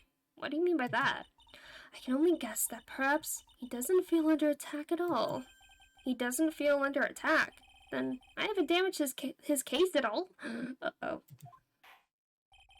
Mr. Edgeworth, where does this leave us? If the person in this photo is not mad on guard, then everything on the prosecution has tried to prove has become meaningless. Ooh, Sam. I figured it would come to this. What? Right, I have something I want to ask you. I think you have proven that the person inside this costume is not Matt on guard. In that case, who is this a photo of? Who is the person wearing the Nickel Samurai costume? Don't stress out over this, Phoenix. It's very simple. What you should be focusing on is Edgeworth's attitude, don't you think? Yeah. Why is he so calm? Mr. Wright, let's hear your thoughts. Who is the person in this photograph? Miss Andrews. Because we even kind of pointed out that she's like kind of a short woman. Even though she's like very sort of dominating? I don't know what the right word would be. Just very more aggressive, I guess, even though she's short. I think they mentioned something like that. Anyway, Adrian Andrews, if you want to know who that Nickel Samurai is none other than this woman. And why would you say it must be Miss Andrews? What in the world points you to her? For starters, she's short, yeah. And so she's a pretty bottom. Oh my god. Jeez. And she can freely move in and out of Mr. Ungard's room. Finally, she had dinner with Mr. Ungard that night. And how does that all that up? It means that it makes it very easy for her to get a certain item. A certain knife with Mr. Ungard's fingerprints all over it. The knife that was used as a murder weapon. Why don't you just say what it is you want right? I have to do this now. This is my last chance to turn things around. The defense moves to indict Miss Adrian Andrews in the murder of Juan Corrida. It was Miss Andrews who tried to frame the defendant for the crime. Oh boy. Order, order, order! It looks like this trial has hit a most unexpected development. Mr. Edgeworth. Yes, Your Honor. This court is issuing us a subpoena for Miss Adrian Andrews. A verdict cannot be passed without first hearing her testimony. Alright, this is it. This is kind of bad for us. Huh? What do you mean? If Adrian Andrews is summoned to court as a witness, it means that the trial will go on for another day. One more day? Ack! Oh yeah, we don't have another day. If we don't get a verdict today, then Maya... Now then, we shall set Miss Andrews' testimony for tomorrow. What am I supposed to do? The judge is about to adjourn the court. I think actually we do... Let's see, hold on. I have to do something, the trial must go on. But I don't have anything left, no evidence, no nothing. Now then, court will be adjourned for today. Hold it! It's Edgeworth, the save of the day, boy. I appear wasting such a valuable time. Edgeworth? Your Honor, I request that you please continue with today's trial. But we cannot continue due to this unexpected development. Tisk, unexpected development. I think you underestimate me, Your Honor. What do you mean by that? That Mr. Phoenix Wright would slave his way to subpoenaing.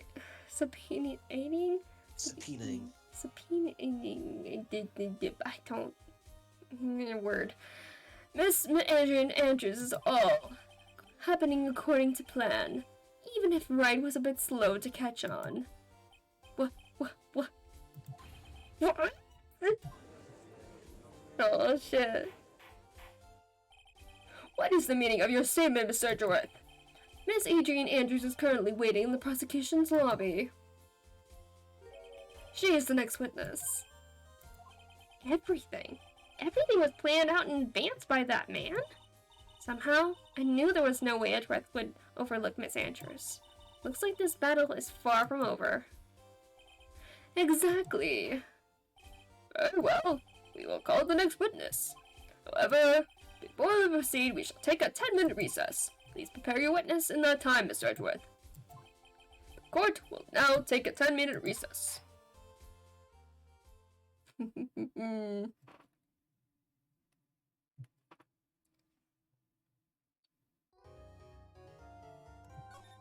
ever feel like you're just like a cog in the machine, so to speak? Everybody else is doing everything around you and planning out everything, and you're just kind of sitting there watching. Yeah, that's the judge. Yeah, He's really literally standing there watching. Forget Gumshoe losing his pension and whatever else. It's criminal that the judge is paid to do what he does. It is. It really is. March 22nd to 14 p.m. District Court, Defendant Lobby number 3. Dude, I can't believe that Adrian. No way. Not cool and collected Adrian Andrews. She is your manager. It would have been very easy for her to pull this off. The only person who had easy access to the knife you used at dinner was, well, her. So after the ceremony, during the break, I was sleeping like a log the entire time. See? She could have also easily planted that blood-covered button in your hakama. Because she was the one that came to wake me up? Then, dude, you're saying it really was her? Yes, she is the real killer. She was the one who murdered Juan Corrida. But why? I thought she was buds with Juan. She has her own agenda. Her own agenda? What are you talking about? I'm sure you'll see by the time this trial's over. It'll be alright. I'll get you acquitted by the end of the day. Of today. Get me a verdict that's refreshing like a spring breeze. Okay, Mr. Lawyer Dude? Phoenix. You think her motive is related to Celeste Impact's missing suicide note, right? Yes. Miss Andrews depended on Miss Impact's on her as her strength and reason to live. But then Miss Impact suddenly killed herself. It sounded like she left a suicide note, and the person thought to have hidden it is Juan Corrida, the victim of this murder. And that's why I think that Miss Andrews got close to Mr. Corrida, all to get the suicide note back. That sounds plausible. But one thing bothers me. What? Who was it that first told us about their relationship? Better stated, Miss Andrews' dependency issue with regards to Miss Impact's. It was Edgeworth. Oh, shit. It looks like he's still the one in command of the ship. Don't let your guard down yet. Oh, shit, boy. March 22nd to 25 p.m. District Court, Court number 3. Court will now reconvene. Now then, Mr. Edgeworth, if you please. The prosecution calls the witness subpoenaed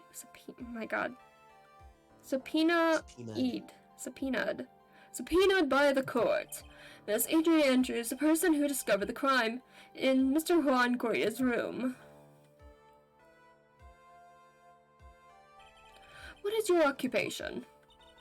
I don't remember what I did her voice.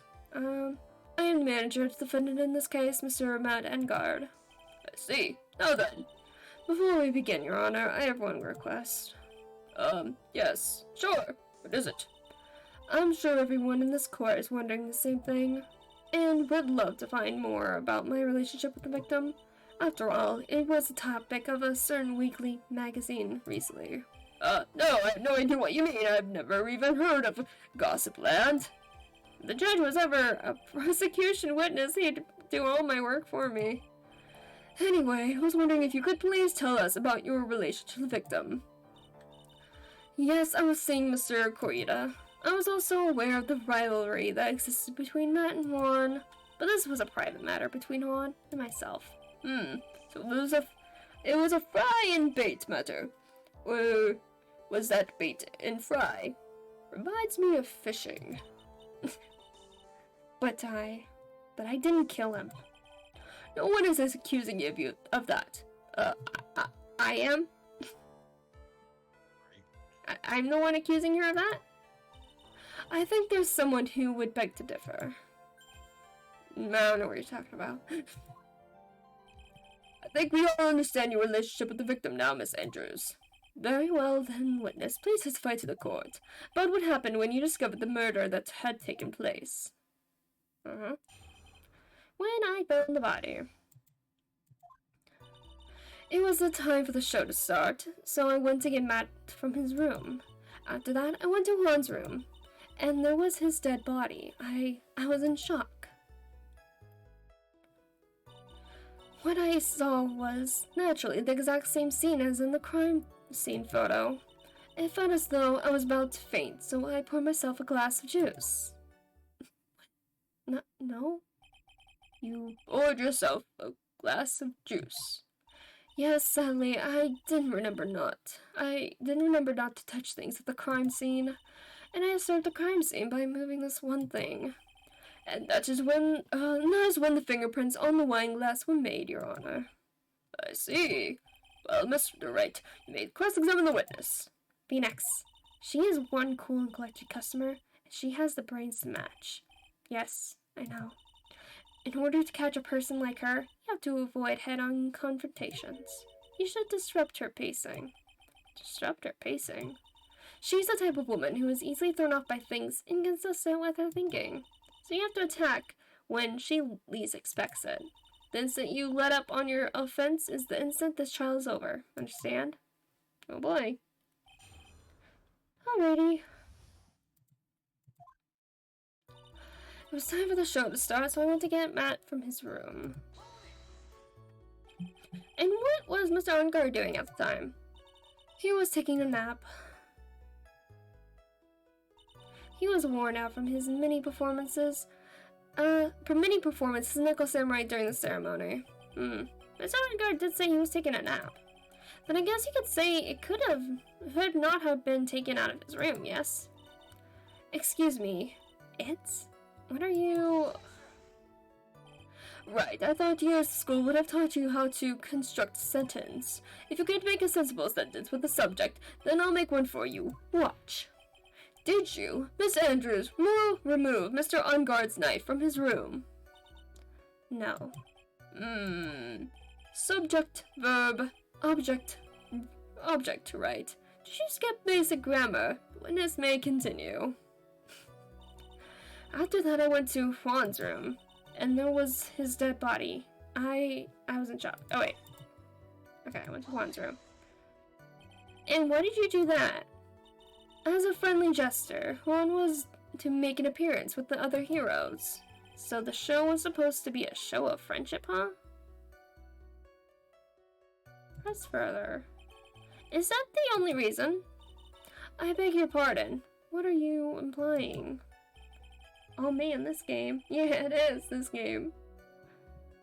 You had a certain goal in mind when you started to get close to him, correct? So perhaps you had a more personal matter to discuss with the victim? Sorry, but I don't have any such intentions in mind at that time. I can't get her to talk without a strong piece of evidence, I guess. Maybe we continue now. Witness, what did you see when you got to his room? Well, there's nothing. Okay, what? And then I saw his dead body. I was in shock. You were in shock? What was I not supposed to be? Miss Andrews is a very calculating person. And despite how close they were, I doubt she had romantic feelings for Mr. Garita. Anyone randomly stumbling upon a dead body would be in shock. And you can't seriously expect that a young beauty like her would not be shocked. Somehow, I don't think beauty has anything to do with being shocked or not. I see. What I saw was actually the exact same scene in the crime scene photo. This is the photo you're referring to, correct? Yes, the one with the knife lodged in his chest. And the guitar case was like this too? Yes, it was open and empty, of course. And then, what did you do next, witness? I felt as though I was going to faint, so I poured myself a glass of juice. Juice? Yes, there was a bottle of tomato juice on the table, so I helped myself. But you didn't drink any of it, did you? Huh? There were no lip marks left on this wine glass to suggest that anyone drank from it. I wasn't feeling terribly great, so I set the glass down without drinking it. Miss Andrews, I would like to confirm with you one more thing. When you discovered the dead body of Juan Garita, you were in great shock. And that's when you poured yourself the glass of juice, correct? And what of it? My mind really was a complete blank at the time. Your mind was a complete blank. I didn't think that was possible for you. Aren't you rude today? I was so dazed that I made one careless mistake, that one thing. What one thing. Never mind. It's no big deal. What was she starting to say just now? Press further, obviously. Waterfall that boy, bad boy straight in. Miss Andrews, I'm convinced that you said you made a mistake at the scene of the crime. What I really want to know is what this mistake was. Actually, so would I. I'm sorry, it's kind of embarrassing. When I set the glass down on the dresser, I accidentally knocked the flower vase open. No, you didn't, because the water is on the outside of the guitar case. And if the guitar case was already open, it would have landed in the guitar case. You're a liar. Flower vase? Are you talking about the one on the floor in the crime photo? This mess of glass shards? It was originally on top of the dresser, but when I bumped into it with my elbow, it fell onto the guitar case. Why did you withhold such an important piece of information? Sorry, I thought that since the crime scene was already in disarray, the people would simply assume the vase was just another part of the mess. Looks like yet another fact has come to light here. Please add this and anything else you have to reveal to your testimony. I'm sorry, but I had nothing more to add. I didn't touch anything else. Edgeworth says doubt. I was the one who knocked the water vase where it fell onto the guitar case. No, you didn't.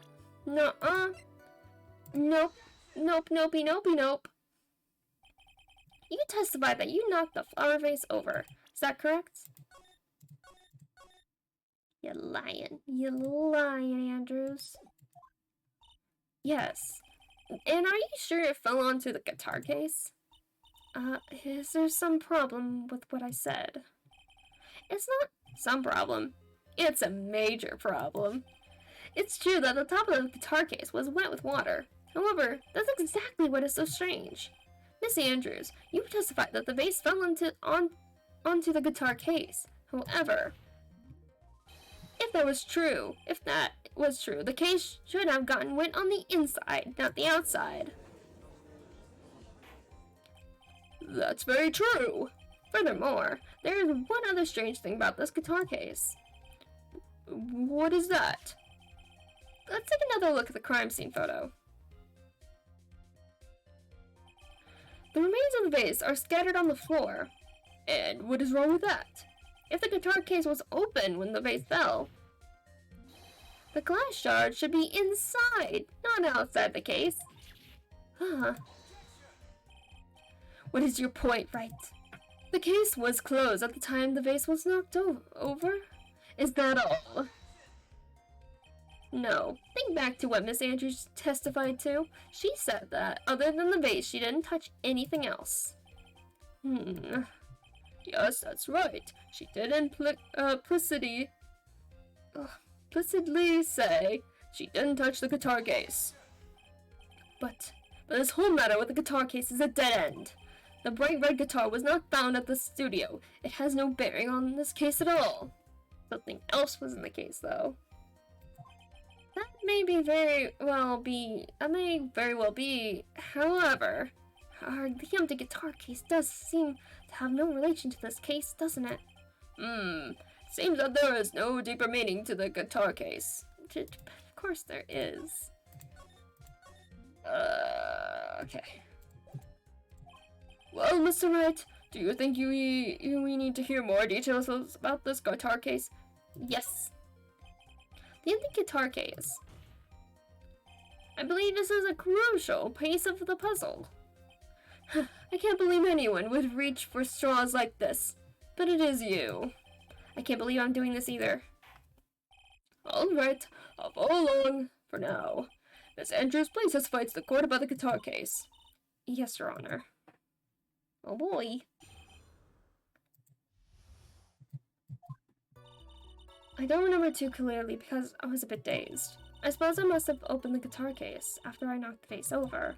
It's not a big deal though, right? The case was empty after all. It doesn't have her fingerprints on it. You're a liar. As for why I opened the case? Even I don't know. Oh, I know, because you were looking for the note. The suicide note. You are lying, Adrian Andrews. It looks like this really wasn't an important point. Yes, it is. Shut up, Judge. You don't know nothing. This wastefulness is such a familiar feeling by now that it's almost comforting. Anyway, let's just go ahead and start the cross-examination. It's using any way to change the topic. A convenient escape for a weak man. Thanks. I remember where to go fast. I suppose you didn't though. You didn't open it. Nope. I didn't want to make a third save thing. Okay, whatever. Okay. Present the case again. Only with Gordia's fingerprints. Present. There's no way you are the one who opened the guitar case. Why would you say that? It's elementary, my dear. Because the only fingerprints on this guitar case are those of the victim. What is it, Mr. Andrews? You shouldn't assume that I must have left prints just because I touched the case. What do you mean? What if I were to tell you that I was wearing gloves at the time? Gloves? But why would you be wearing gloves at the time? Yeah, because you the glass has your fingerprints on it though. The gloves have your fingerprints on it though. It was the night of the award ceremony, so of course I dressed up for the occasion. Yes, now I remember. I'm almost sure I was wearing a pair of thin gloves. I see. Well, Mr. Wright, it seems the witness was wearing gloves at the scene of the crime. That's strange, yeah. You were wearing gloves. Isn't that a little strange? Why is that strange? Do you have something that would prove I was not wearing gloves at the time? Yeah, I do. Yeah, I do. I have your proof right here. This wine glass. The wine glass? You left your fingerprints very, very clearly on this wine glass. Even if you took your gloves off when you poured yourself this glass of juice, wouldn't you think it was just a little strange? That you would put your gloves back on just to open the guitar case?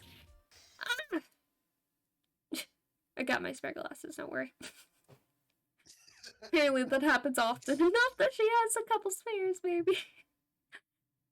She's just prepared is all. Oh yeah. I mean, she's a manager. She gotta be prepared. Urgh. Order, order, order. Looks like you hit the nail on the head this time. What do you mean? I believe that guitar case plays a very important role here. But it's just an empty case. I wonder if it really was empty, though. But the guitar, the bright red guitar, was at the studio. Phoenix, drop all of your presumptions. What was in the guitar case that was not the bright red guitar? You don't mean... It was a bright white guitar! Wait, that's not right either. Jeez. I admit it would be unnatural for someone to do that.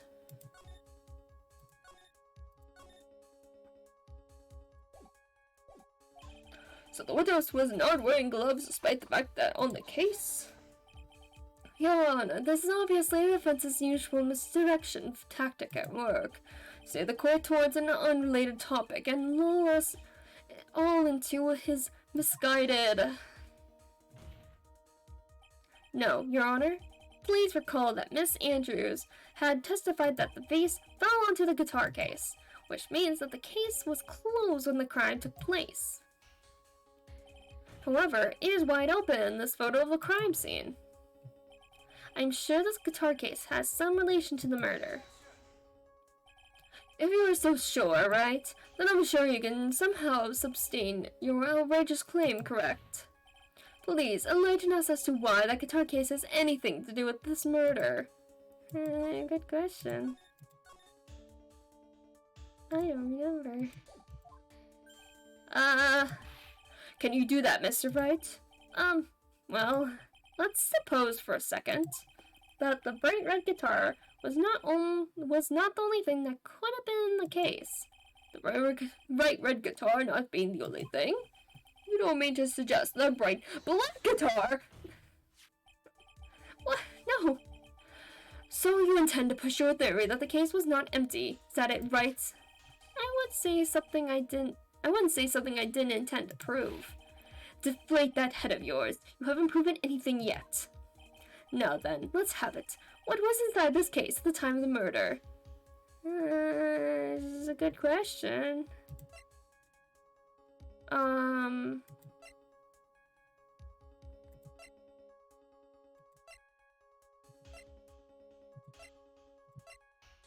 I think it's the suicide note?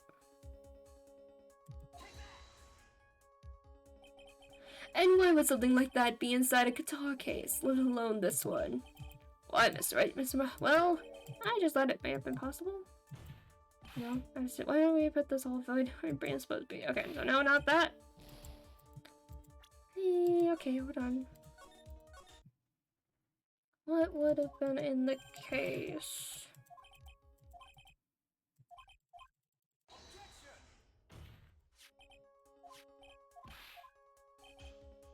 What was inside the case?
Okay, no, okay.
I'm not gonna lie, it's pretty much worth seeing the wrong answers just to see what Edgeworth says in response.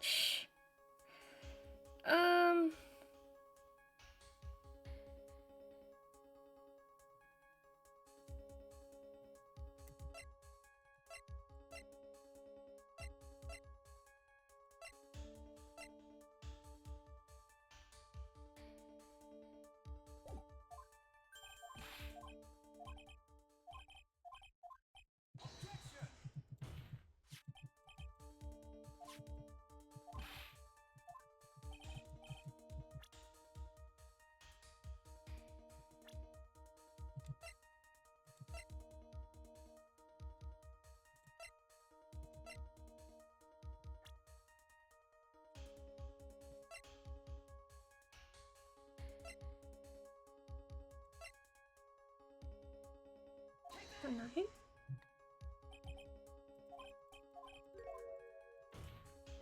So why don't you put that away where your head's supposed to be?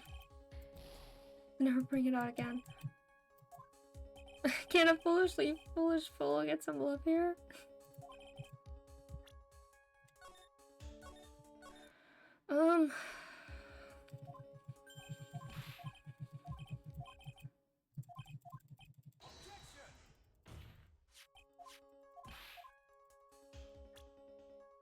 We did this, we did this. It doesn't make sense for the camera.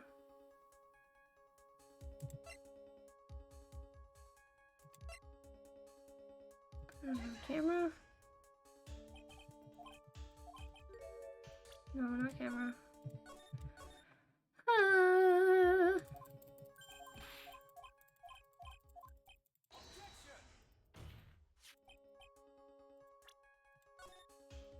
Let me get a little bit closer to where this thing. Tabloid. No.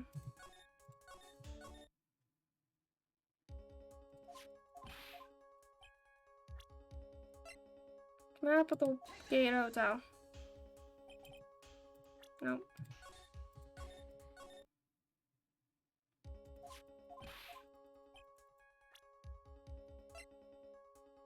The guitar case.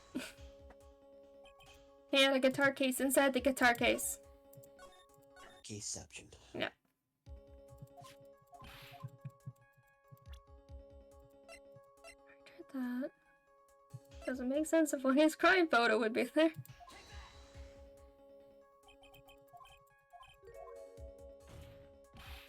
Okay, no.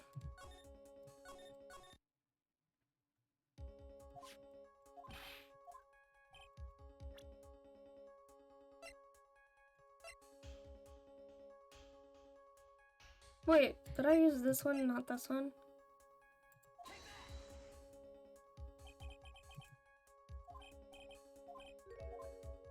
No.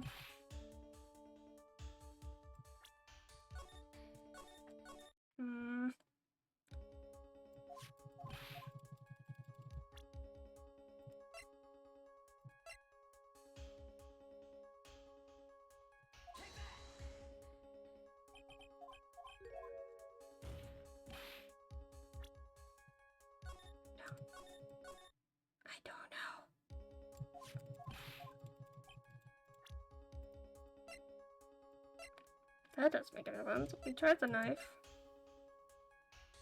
That doesn't make any sense. The only thing I didn't do was this picture?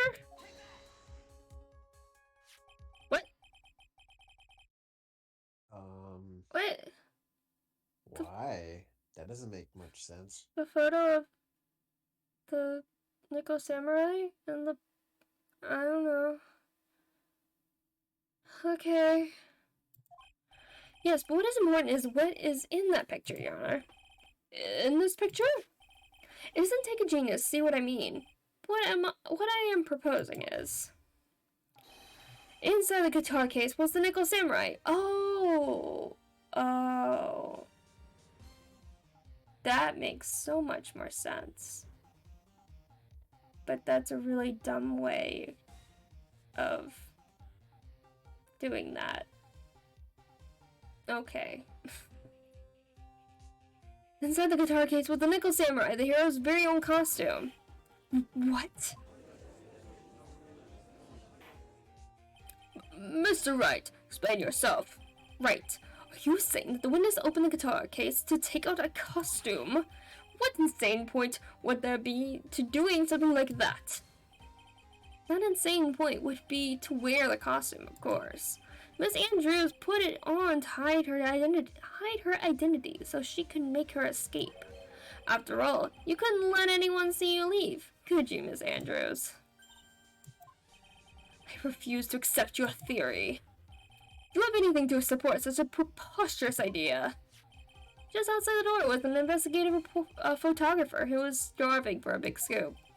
And in the end, she managed to get this shot, correct? You made this photo? Yeah. Yep. Order! Looks like we've wandered into quite another mess again, haven't we? Nice job, Phoenix. Yeah, it took me forever to figure it out. Well, you know my strategy. Speak first, think later. Yep. The real murderer was hiding inside a costume.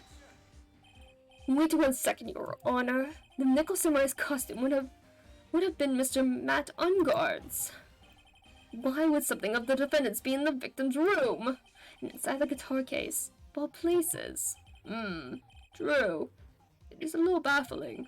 Mr. Wright, one would like to hear your thoughts. What part of I talk first, think later, don't you understand? What was this Nickel Samurai costume doing inside the guitar case? It was a spare costume? Yeah, because if he left his, guitar at the studio, couldn't he maybe have gotten the costume there? Although they're from different studios. I don't know. Mr. Unguard did not take his costume off during the break period. In that case, the costume we are talking about was a spare one.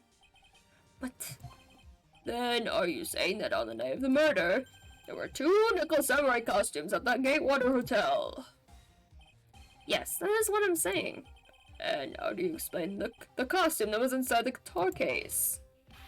It would mean that the victim himself had brought the spare to the ceremony on purpose. But why? The victim, Mr. Corita, was the German ninja. Why would he secretly bring the Nickel Samurai's spare costume with him? What could be the reason behind such a peculiar act? And therein lies the sticking point. What are you mumbling to yourself about now? Have you just been rambling all this time without any sense of inner monologue? Huh? No, I just... Mr. Wright, please explain yourself. Why do you think the victim had the Nickel Samurai's spare costume? Phoenix, are you sure you can explain this one? Think carefully before you answer. And then answer with a gusto. I believe in you. Alright, this is what I think. I'm gonna save before you start thinking. The reason the victim brought the Nickel Samurai spare costume to the hotel was... I think it has to do with the stage show. Right? What is this? On the night of the murder, after the stage show, the Nickel Samurai was going to hold a special press conference. A press conference? Yes, the Nickel Samurai was supposed to confess something at this conference.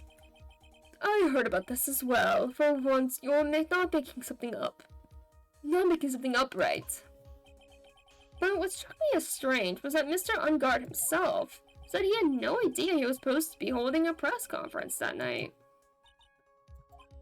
But how can that be? The way I see it, that can only mean one thing. The conference was a setup. By none other than the victim, Mr. Juan Corita himself. The victim? Yes. The spare Nickel Samurai's costume was prepared for that very conference. Mr. Corita was going to hold the press conference as the Nickel Samurai. Oh boy. He was going to dress up as the Nickel Samurai and hold a conference? But why would the victim do such a thing? That's something I don't quite know yet. However, what I am concerned with right now is what he intended to reveal at the conference. Nickel Samurai was going to confess something. And by confess, I'd wager he was going to reveal something about himself. Which means that Juan Corita, posing as the Nickel Samurai, was going to speak about Matt Unguard. Yes, I guess that is what it would mean. But if that's the case, that's not a confession. That's public disclosure. Miss Andrews? I can see why you are pros at what you do. Pardon me? Yes, just as you say. The press conference was set up by Juan. Ooh. Miss Andrews, please offer us an explanation for this. I was the one who he asked to help set it up, and the person who prepared the second costume for him. That was also me. You? Juan had bet everything on the German Ninja this year, and if he lost the Grand Prix, he was going to make sure that Matt was going down with him. That's what he thought anyway. He was going to ruin him, though. It looked like somehow Juan had in his hands a secret so powerful that it would destroy Matt's acting career had it been revealed. What? Oh boy. I need a drink, but all I have is some sody, so I'm gonna try to open this sody without being too loud.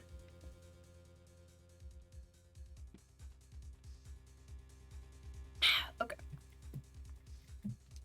Big bottle, okay. Okay.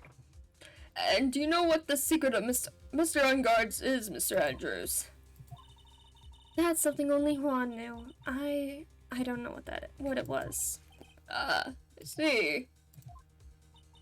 I've probably been coming off quite suspicious to everyone, but that's to be expected. I've been trying to protect Matt, after all. Protect Mr. Ungard? And yet again, another strange bit of truth comes to the light, it seems. Miss Andrews, if you could, please tell us the truth about your behavior. Yes, Your Honor, understand. Oh, sheep boy.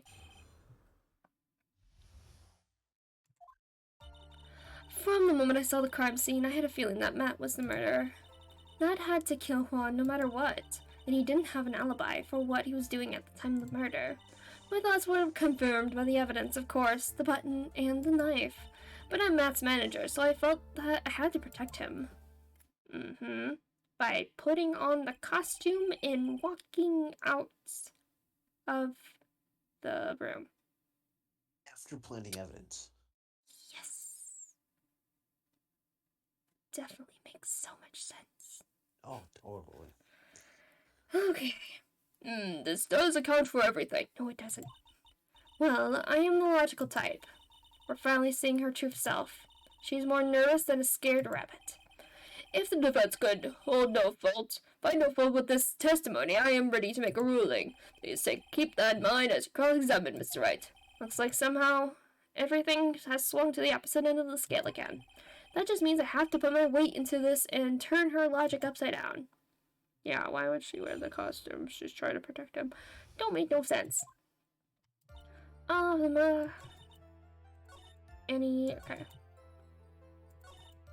So I had to protect him. Yeah. Yeah. That's why you put the costume on. So let's go with the photo. Yeah. Photo? What? What? They are. Okay. Okay, whatever. Okay, the moment I saw the crime scene, I had a feeling that Matt was the murderer. Would you say that was your intuition speaking to you? Don't confuse my methods of reasoning with your own. Oh, dang. If you want to prove that someone did something, you need 3 things. 3 things? A motive, an opportunity to commit the crime, and finally, decisive evidence. And if you think these 3 things through, the answer becomes quite clear. You should have already known that, Phoenix. They didn't teach that us in school, at least not from what I remember. May I continue now? Matt had to kill Juan no matter what. So, would you say this need came from the press conference? Yes. Do you know why Juan chose that event in that hotel for the conference? Because that was when he could cause the most damage to the public's beloved Matt Ungard. And you knew of this plan, didn't you, Miss Andrews? Yes, because I was the one who set up the conference and prepared the costume. But I'm sure Mr. Ungard himself didn't know anything about the press conference. Oh, really? Can you show me any proof that he didn't know about the press conference? Not physical proof. Yeah. Anyway, the important thing here is that this information was not in your testimony. Yes, I agree, Miss Andrews. Please correct your testimony, if you please. Grasping at straws now, are we, Mr. Wright? I know what his motive was, but I don't have any way to prove I'm right. Has Mr. On-Guard done something to hurt or betray you personally? Why do you ask? You were the one who helped Mr. Corita with his press conference. And that event was supposed to bring down Mr. On-Guard, yet you still helped out. The person on trial right now is Mr. On-Guard, Wright. What the witness was thinking, helping the victim with his plan, is none of our concern. In any case, this means that the defendant had a motive to kill. Why do I keep doing this to myself? And he didn't have an alibi for what he was doing at the time of the murder.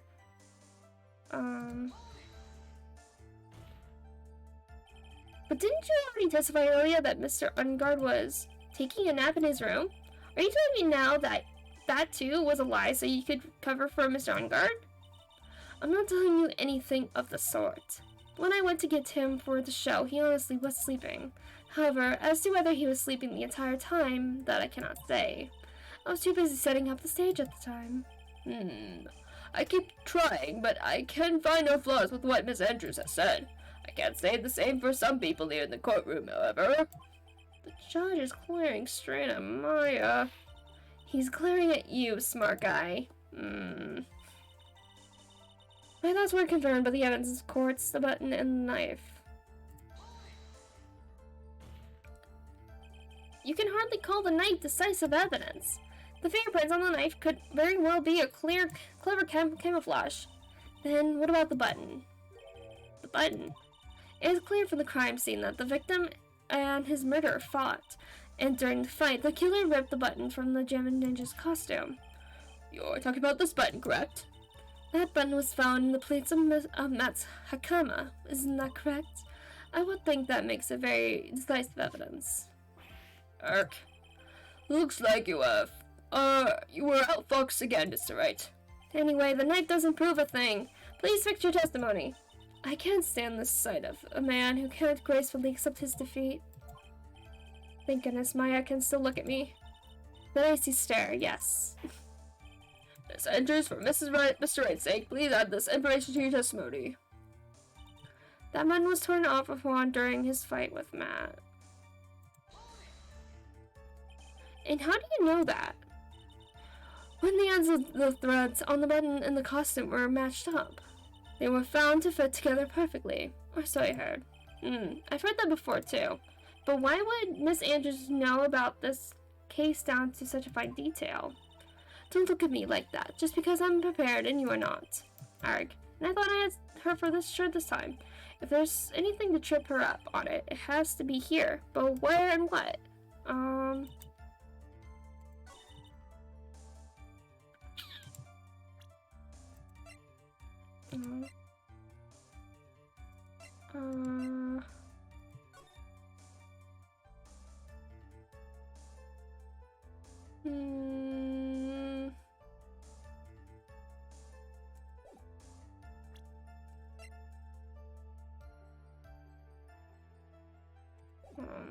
Let me do a, no, not load it, not load, a save. Okay.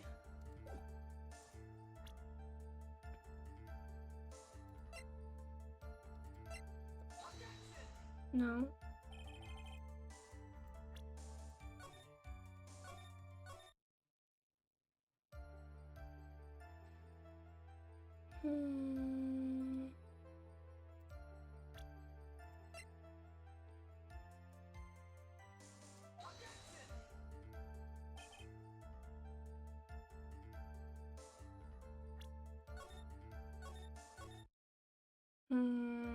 Okay. But my mother's father had to protect him. But what you really did was stab the guy in the back, didn't you? And at the worst possible time. Okay. Who's to say she really stabbed the guy in the back, as you put it? This witness could have disclosed things about Mr. On-Guard at any time. Why then would she wait until there was a large audience before doing so? It's the same reason why Mr. Corita planned such an elaborate conference.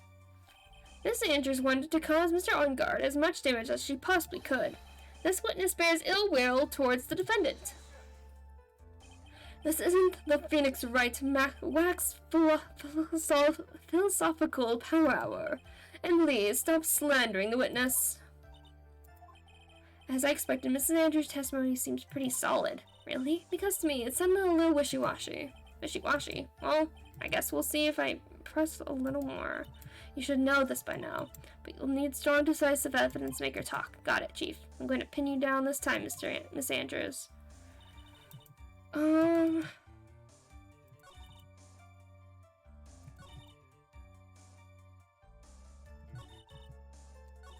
That button was torn off during his fight with Matt. What did she say with this? And how do you know that? When at the ends of the threads at the bottom in the on the bottom in the costume matched up, they were found to fit together perfectly. Or so I heard. I've heard that before too. But why would Miss Andrews know about this case down to such fine detail? Don't look at me like that, just because I'm prepared and you are not. Arg. And I thought I had her this time for sure. And if there's anything to trip her up on, it has to be here. But where and what?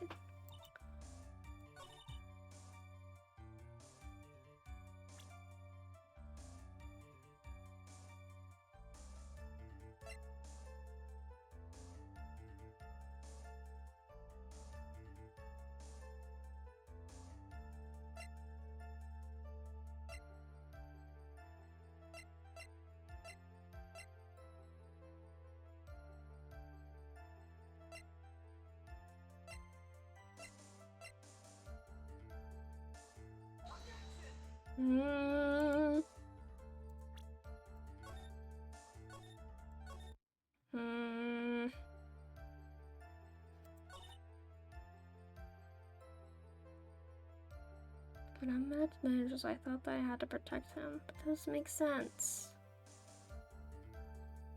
Didn't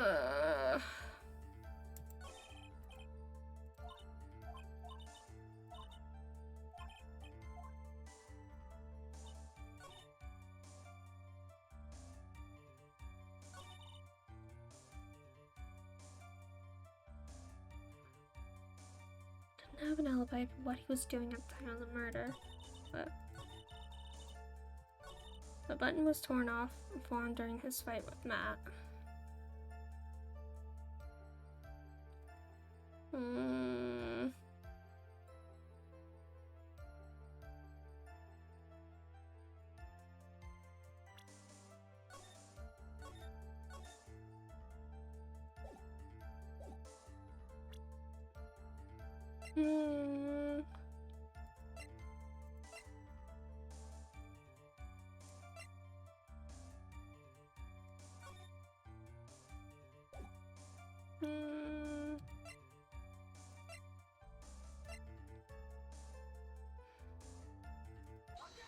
Okay, there we go. Yes.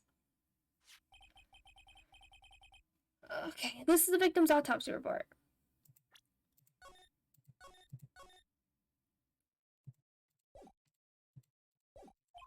It clearly states the cause of death was strangulation by a scarf.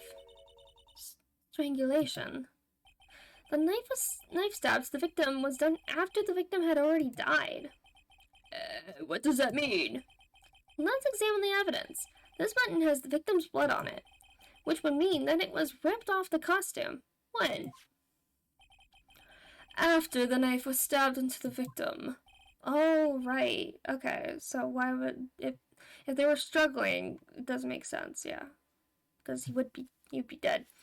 Exactly, which means... It is impossible that this button was torn off during the victim's final struggle.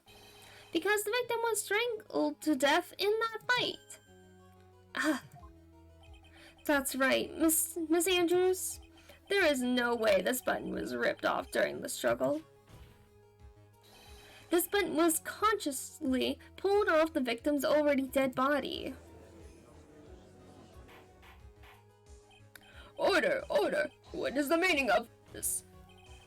What is the meaning of this, Wright?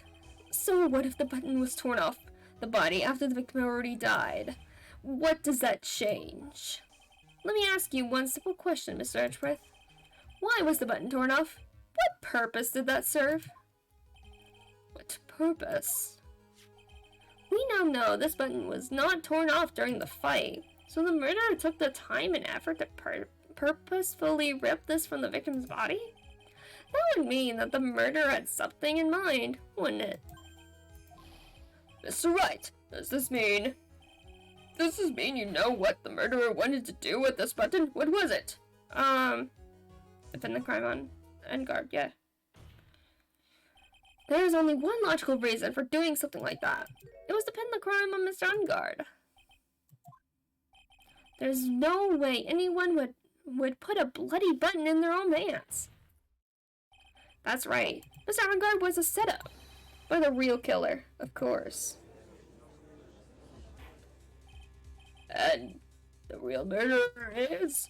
Well, Mr. Wright, who in the world is the real killer, then?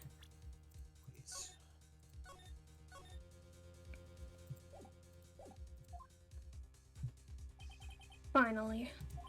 I can't believe I managed to bring this trial all the way up to this point. Phoenix, you can't let your guard down yet. Not until the very end. The real killer, the person who planned to frame Mr. On Guard, is... Adrian Andrews.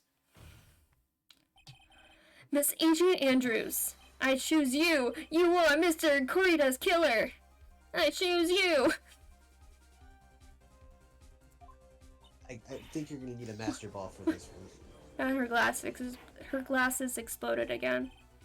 Order! Order! Order! Mr. Wright, this is a very grave matter. Do you have any evidence that supports your charge? Any evidence?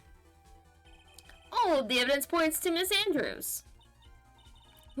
How preposterous. You can't stick any of that on me. I can't, can I? Would you care to test me? Then what about this knife? The knife was used to stab the victim after he had already been strangled to death. It was used to throw suspicion onto Mr. Ungard, naturally. A knife covered in the defendant's fingerprints could only be taken from his room. The only person who had dinner with him and knew which knife to take was you. Then, what about the button that was found in Matt's Hakama? This button was removed from the victim's body after he had already died. The only person who could have done so were the person who found his body or the killer. However, if Mr. Ungard was the real killer, there is no way he would put such an incriminating evidence in his own Hakama. Her glasses exploded again. How many glasses does she have? The only person who could have put this button into Mr. Ungard's Hakama is the person who went to wake him from his nap, which is you, yet again, Miss Andrews. I see. What about the empty guitar case? That is also another piece of evidence that incriminates Miss Andrews. The costume that was used to hide the real killer's identity was as they fled the crime scene. Now, who could have known that there was just such a costume inside the guitar case? It could only have been the person who prepared the costume for the victim. And that person is you, Miss Adrian Andrews. No,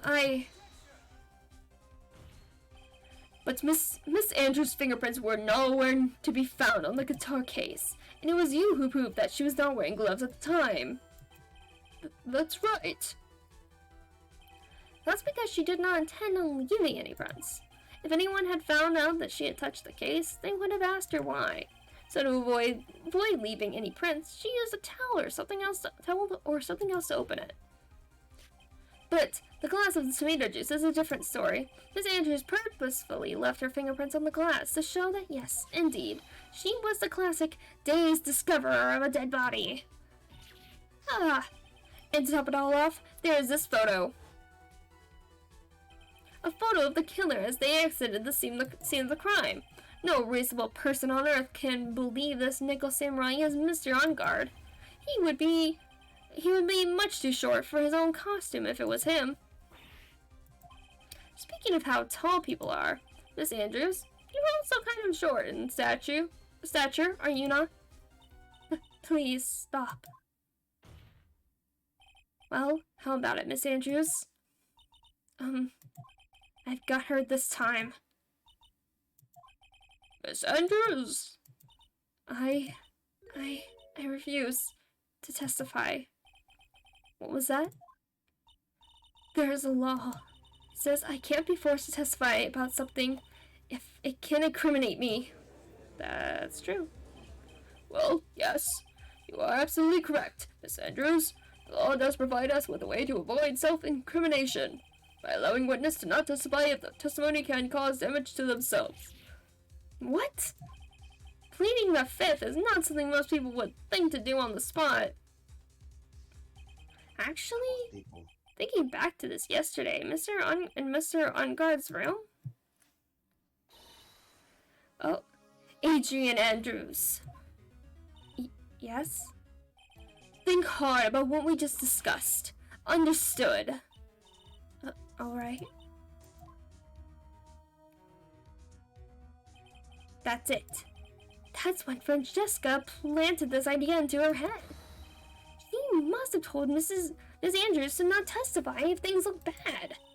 You did a good job proving everything up to this point, Phoenix. But there's still one thing you haven't done. Something I haven't done. What's wrong, Phoenix? What's wrong, Wright? Are you finished already? Run out of evidence? What is so humorous, Mr. Edgeworth? I'm sure you realize this as well, Your Honor. But everything the good lawyer here has proven up to this point is meaningless. What? Everything you have proven is circumstantial. Circumstantial? Yes, circumstantial. You have yet to provide a single piece of definitive proof. Proof that Miss Andrews did, in fact, harbor a wish to murder Mr. Corita. I mean, we can do that. I can very much do that. Miss Andrews, did you want to kill Mr. Corita? I believe this may lead to me incriminating myself, so I will abstain from answering. But, Miss Andrews, if you do that, it would be the same as admitting your guilt, don't you think? Maybe so, or maybe not. There's nothing to prove it either way. Besides, you don't even know what crime I would be guilty of due to my silence. No, she's taking that defiant attitude again. Maya, what should we do? Somehow, we've landed in the worst possible situation. I think we have reached a certain conclusion at this point in time. Miss Adrian Andrews has refused to testify, and the defense's theory that she's the actual murderer has not been fully sustained with solid definitive proof. But that's not true. In this situation, there is only one thing this court can do, and that is to declare a recess. Recess? I request that both the prosecution and the defense look further into this matter, and at tomorrow's trial... Tomorrow? Can't do it tomorrow. We don't have a tomorrow. If we don't get a not guilty verdict today, then... Please wait, Your Honor. That's not necessary. The trial. Please continue the trial. What are you sweating for? Your client is getting one more day to live, isn't he? That's not it. This isn't about that. Edgeworth, I know you know who the real killer is. Please, let the trial continue. Oh, please let the trial continue. If I don't get the verdict, then Maya... But it's impossible to continue as long as the witness refuses to testify. Now then, this court is... Oh. Edgeworth for the save again.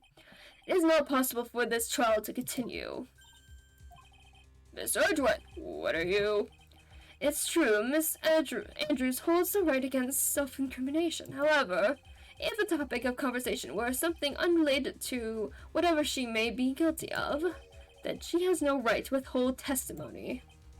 Yes, that is very true, but... Actually, there is one little thing that I'm curious about. Miss Andrews. When you found the victim's dead body, you poured yourself a glass of juice. Yes, and... I can't help but think how unnatural that is. Usually, when one finds a body, they are shaken up, not stirring a glass of juice. So my actions were unusual, but I've already... Before you speak, I want to state that if you have a reason behind your actions, I would like you to testify to that effect. Testify? Your Honor, I would like to request that the witness testify again as to what happened when she first discovered the victim's body. Whatever you find out in this testimony should in no way implicate the witness. Oh boy. I don't know what it is about Edgeworth today, but I can't get a good read off of him. Is he friend or foe? I just don't know. Board acknowledges the prosecution's request. Ms. Andrews, if you please.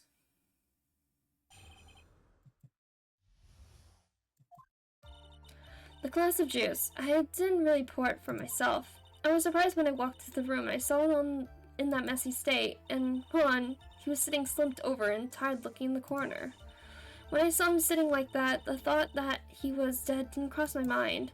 To be honest, I thought he had fainted or something, so I went to pour him some juice. When I realized that he was dead, that's when I knocked the flower vase over. So you poured that glass of juice for the victim. Why did you say so in your earlier testimony? I didn't think I needed to include something so trivial.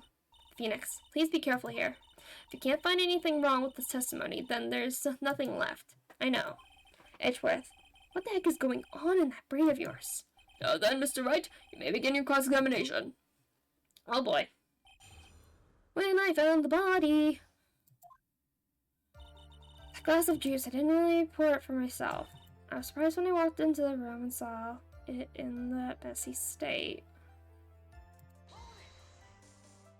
So, it was a mess? Are you sure it wasn't messy because of your fight with Mr. Garita? I understand your frustrations at not being able to prove your theory. However, before you go accusing people of crimes, go find yourself some evidence. Grr. And then, what did you see, next witness? And he was sitting slumped over and tired looking in the corner. Slumped over? Yes, he was just sitting there with his head tilted forward, eyes closed. He really looked like he was sleeping. Is it just me, or did that right there sound a little odd?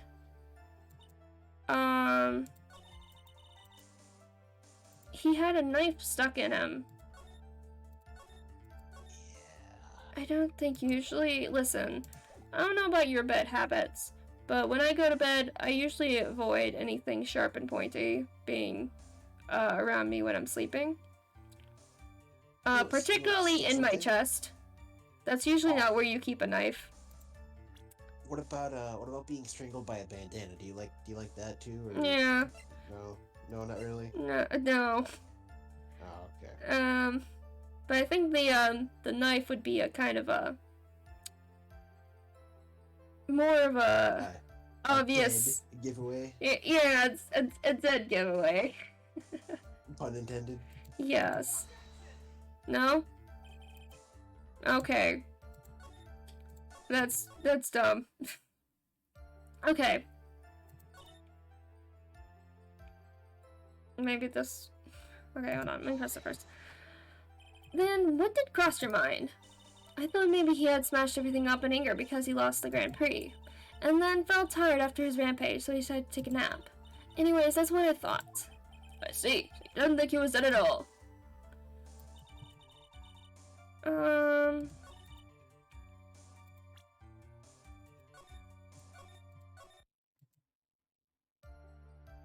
Wait.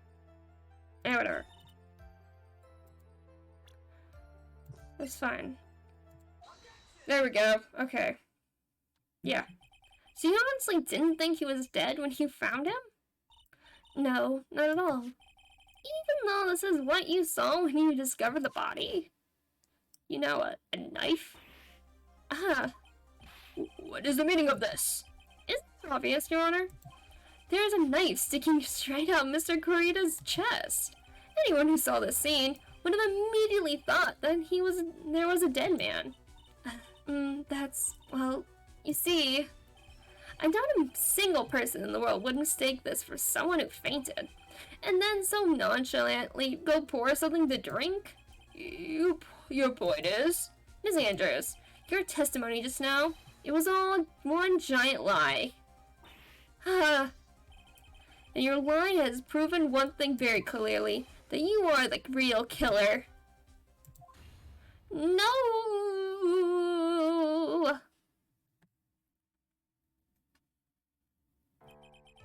It looks like the defense has somehow brought the ugly truth to light. Defendant, Mr. Matt on guard is not guilty after all. That's impossible. You're wrong. Miss Andrews, try to have some composure. It wasn't me. It wasn't me, I tell you. It was Matt. I swear it. He's the one who killed Juan. But you were the one who refused to testify, and your reason for not doing so was that you might end up incriminating yourself. That's because... Miss Andrews, I will give you one last chance. What exactly are you hiding that may incriminate you? I refuse to testify. Then there is no need for this court to continue any further. Mr. Matt on guard's innocence has been clearly demonstrated. Is it over? Have we found the truth at last? What's wrong, Phoenix? Usually the real killer confesses his or her guilt. And now that I think about it, this is the first time someone hasn't. Now then, I would like to hand down my verdict for Mr. Matt on guard. Oh? Your Honor, the prosecution feels that it would be premature to pass down a verdict at this time. What? The reason is quite simple. This witness has yet to speak about the absolute real truth. The absolute real truth? What are you... Witness, do you understand yet? Huh? I don't know who planted this silly idea in your head, but as long as you protect yourself through your silence, Matt on guard will go free, and in his place, you will become the guilty party. That's a lie. I don't believe you. What? I was told if I spoke, then it would be all over, and Matt would never be declared guilty. What in the world is she talking about? Has she lost it? I can't speak about it. I'm too scared. It's Francesca von Karma. Huh? Don't you remember, Phoenix? Miss Andrews lives by gripping tightly onto the words of others. Because she doesn't have the strength to believe in herself. Then right now, Miss Andrews is... Yesterday, she was tossed a lifesaver by Miss von Karma. Don't say a word, no matter what happens. If you do, Matt on guard will be acquitted. Miss Andrews undying believes in those words right now and is clinging onto them. But then what should we do? This is the first time I've ever come across anything like this. But Miss Andrews has to be the killer, right? All we have to do now is get her not guilty. That is my only priority. It wasn't me, I'm begging you. Please believe me. I didn't kill Juan. Please, someone help me. Mr. Wright. Yes, Your Honor. Court can't continue on like this, for I'd like to hear what you intend to do. What I intend to do? What am I supposed to do? What am I supposed to say? Right, I suggest you think very carefully about this. Think about what this witness did, and what she did not do. And think about who is the real mastermind behind this crime. Who's the real mastermind? Isn't it obvious? There's no one else it could be except the woman crying over there, right? Come now, what will you do? What kind of man are you, Mr. Phoenix Wright? Yeah, we have to... She has more to say. We got more things to do. I have to win a complete acquittal today. There's no way around that, but... I can't bring myself to do it like this. Not when she's making a face like that. Miss Andrews, I would like to know what you are really hiding. Mr. Wright, are you sure you know what you're doing? Sure, Mr. On guard would get an acquittal, but in his place, you would be found guilty. Is this how you really want this trial to end? Be quiet. How dare you? You're trying to trick me. That's enough. I commend you for trying, Mr. Edgeworth. However, it's clear that the defense's theory is the truth. You're wrong.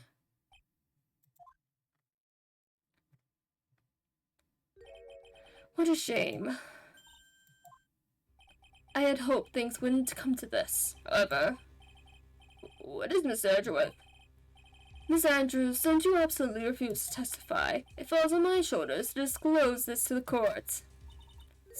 Stop. Mr. Edgeworth? This witness. How should I put this? She has an illness. What? Ooh. And because of this illness, she has tried to commit suicide in the past. Oh, shit, he really revealing everything. Going for the jugular. Stop, please stop. No matter how much you want to hide it, it's no use. I have the evidence right here. That's the second part of the suicide report. The attempted suicide report. What will you do now, witness? You know what I am about to do, don't you? I will now reveal to the court the true nature of the pitiful woman known as Adrian Andrews. The secret of her, dependent nature. Having other people know about it scares her more than anything else in the world.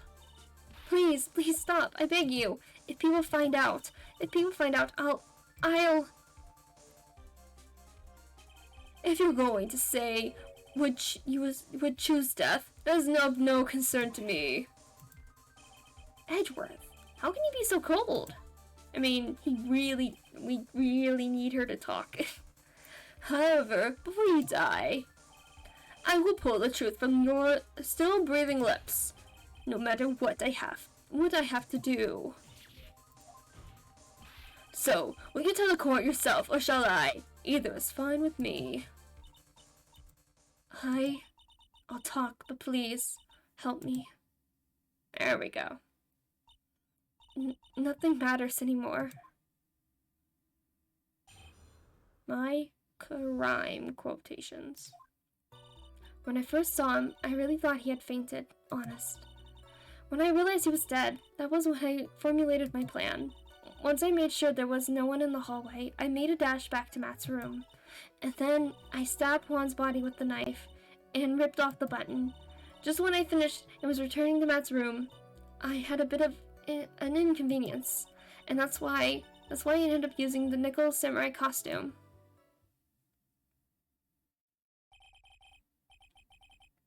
So if she's the one who stabbed the knife with the body, it does make sense of why she would maybe think that he was asleep and then try to give him juice. Yeah. So that part could be true. Yeah. Stab the body with the knife? Well, why would you do that? Why would you do that? Isn't it obvious to pin the blame on a certain person? A certain cowardly man? What do you mean by all of this? It might take this court a little while to understand, but this is the truth. The real killer is Matt. That scumbag of a man, I'll never forgive him. He's trying to escape his guilt again, just like last time. Last time? Dun dun dun. Last time?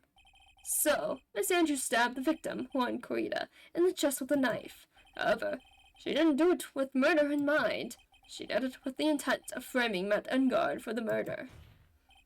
And this is her crime. What? How is this possible? I mean, wasn't Miss Andrews supposed to be the real murderer? Mr. Wright, please get over your shock and commence the cross-examination.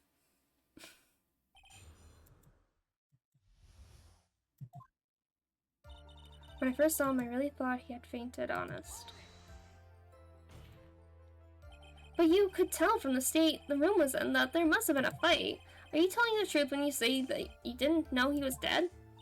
He has a scarf tied around his neck, but that scarf is a part of the Jammin' Ninja's costume, so I didn't think anything about it was strange. His head was also tilted down a bit, so I couldn't see his face that well. That's why I thought I'd wake him up and went to pour the juice. When I realized he was dead, that was when I formulated my plan. What is this plan you had? I knew right away the murderer was Matt. I knew because Juan, He was going to expose Matt's weakest weak point to the world. So Matt did this to stop Juan and silence him for good. That's when I thought I should forge some evidence and pin this crime on Matt. So the forged pieces of evidence were the knife and the button. First thing that came to mind was to plant the knife.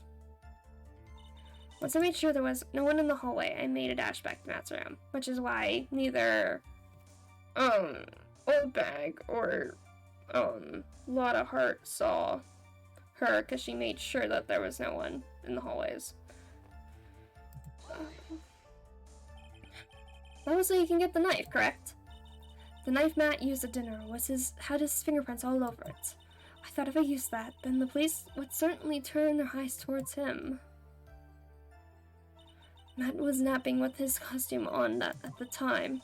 I slipped in, took the knife, and returned to the scene of the crime. And then I stabbed Juan's dead body with the knife and ripped off the button.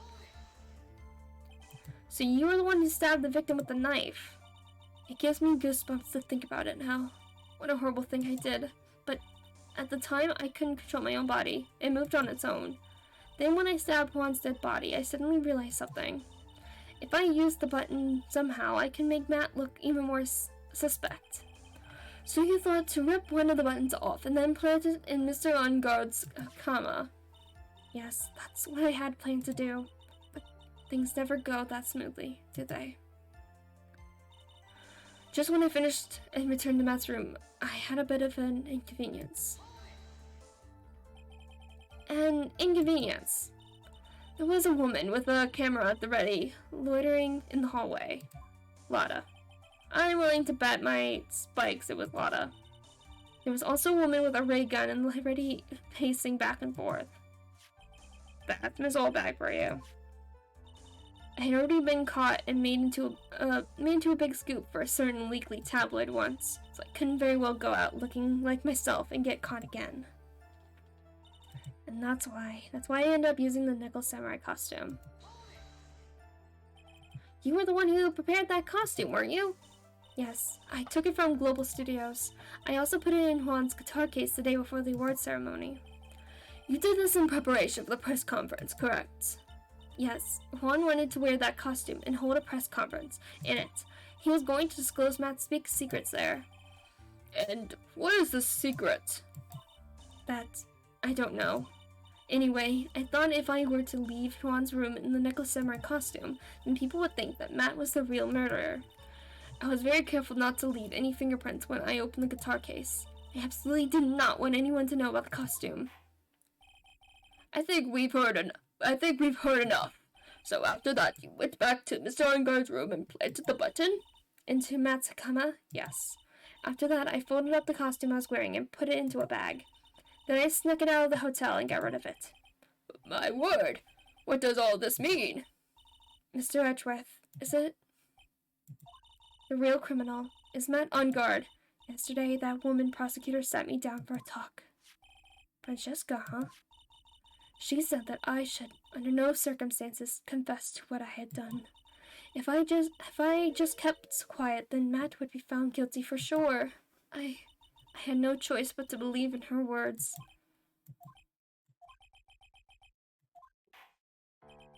What this witness has done is clearly unlawful. However, as long as her testimony stands, we can be certain she is not the real killer.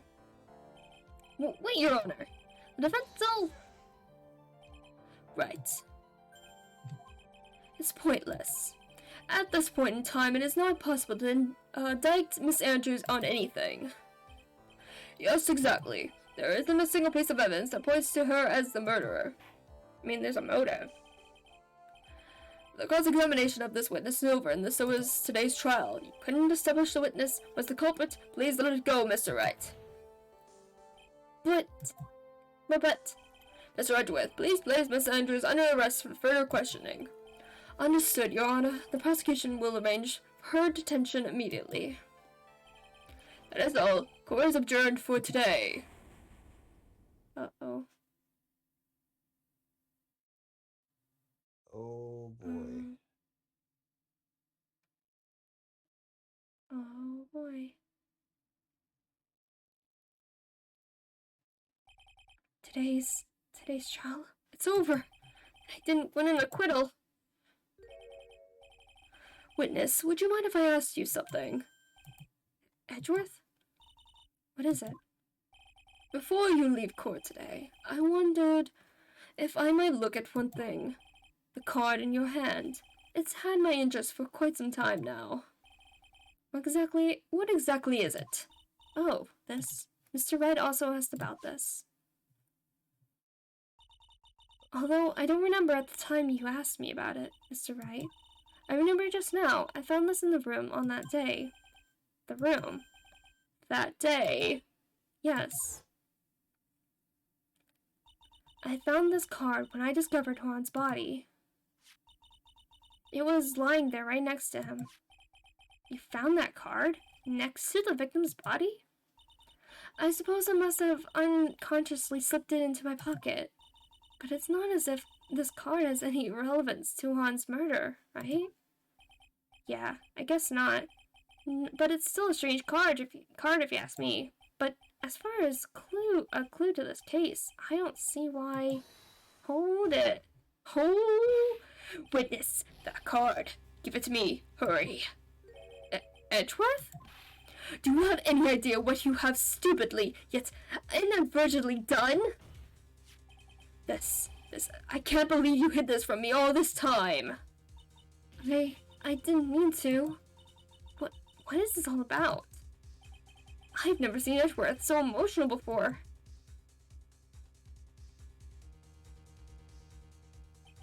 That card. What in the world is it? And what does it mean? To be continued. Is the card that the killer or something gave us? Maya found that same card, and did, I think she did, or I think Maya did tell Wright about the card thing that was on the ground in the wine cellar that Maya is being currently locked in. So it's very much related to what's going on.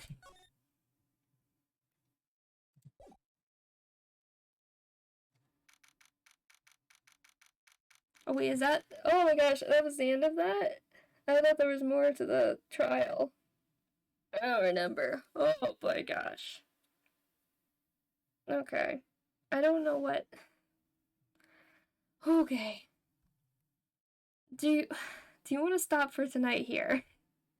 This is probably a good wrapping up point. Yeah, because this is before we do more investigating and stuff. And hopefully next week, I should be free. Next week we can get to the final part of this. of the second game, because this is the second game. So, yeah. Okay, sounds good. That sounds good. Okay. That was exhausting. Yeah, it was a trip. It was a little bit confusing at parts, and Discount Samus was not a very nice witness. I mean, she literally made the same mistake twice. Like, how does that happen twice? That's a good question. And I'm sure this stupid little card that she picked up definitely has nothing to do with anything. Yeah, right? Of course not. Totally not.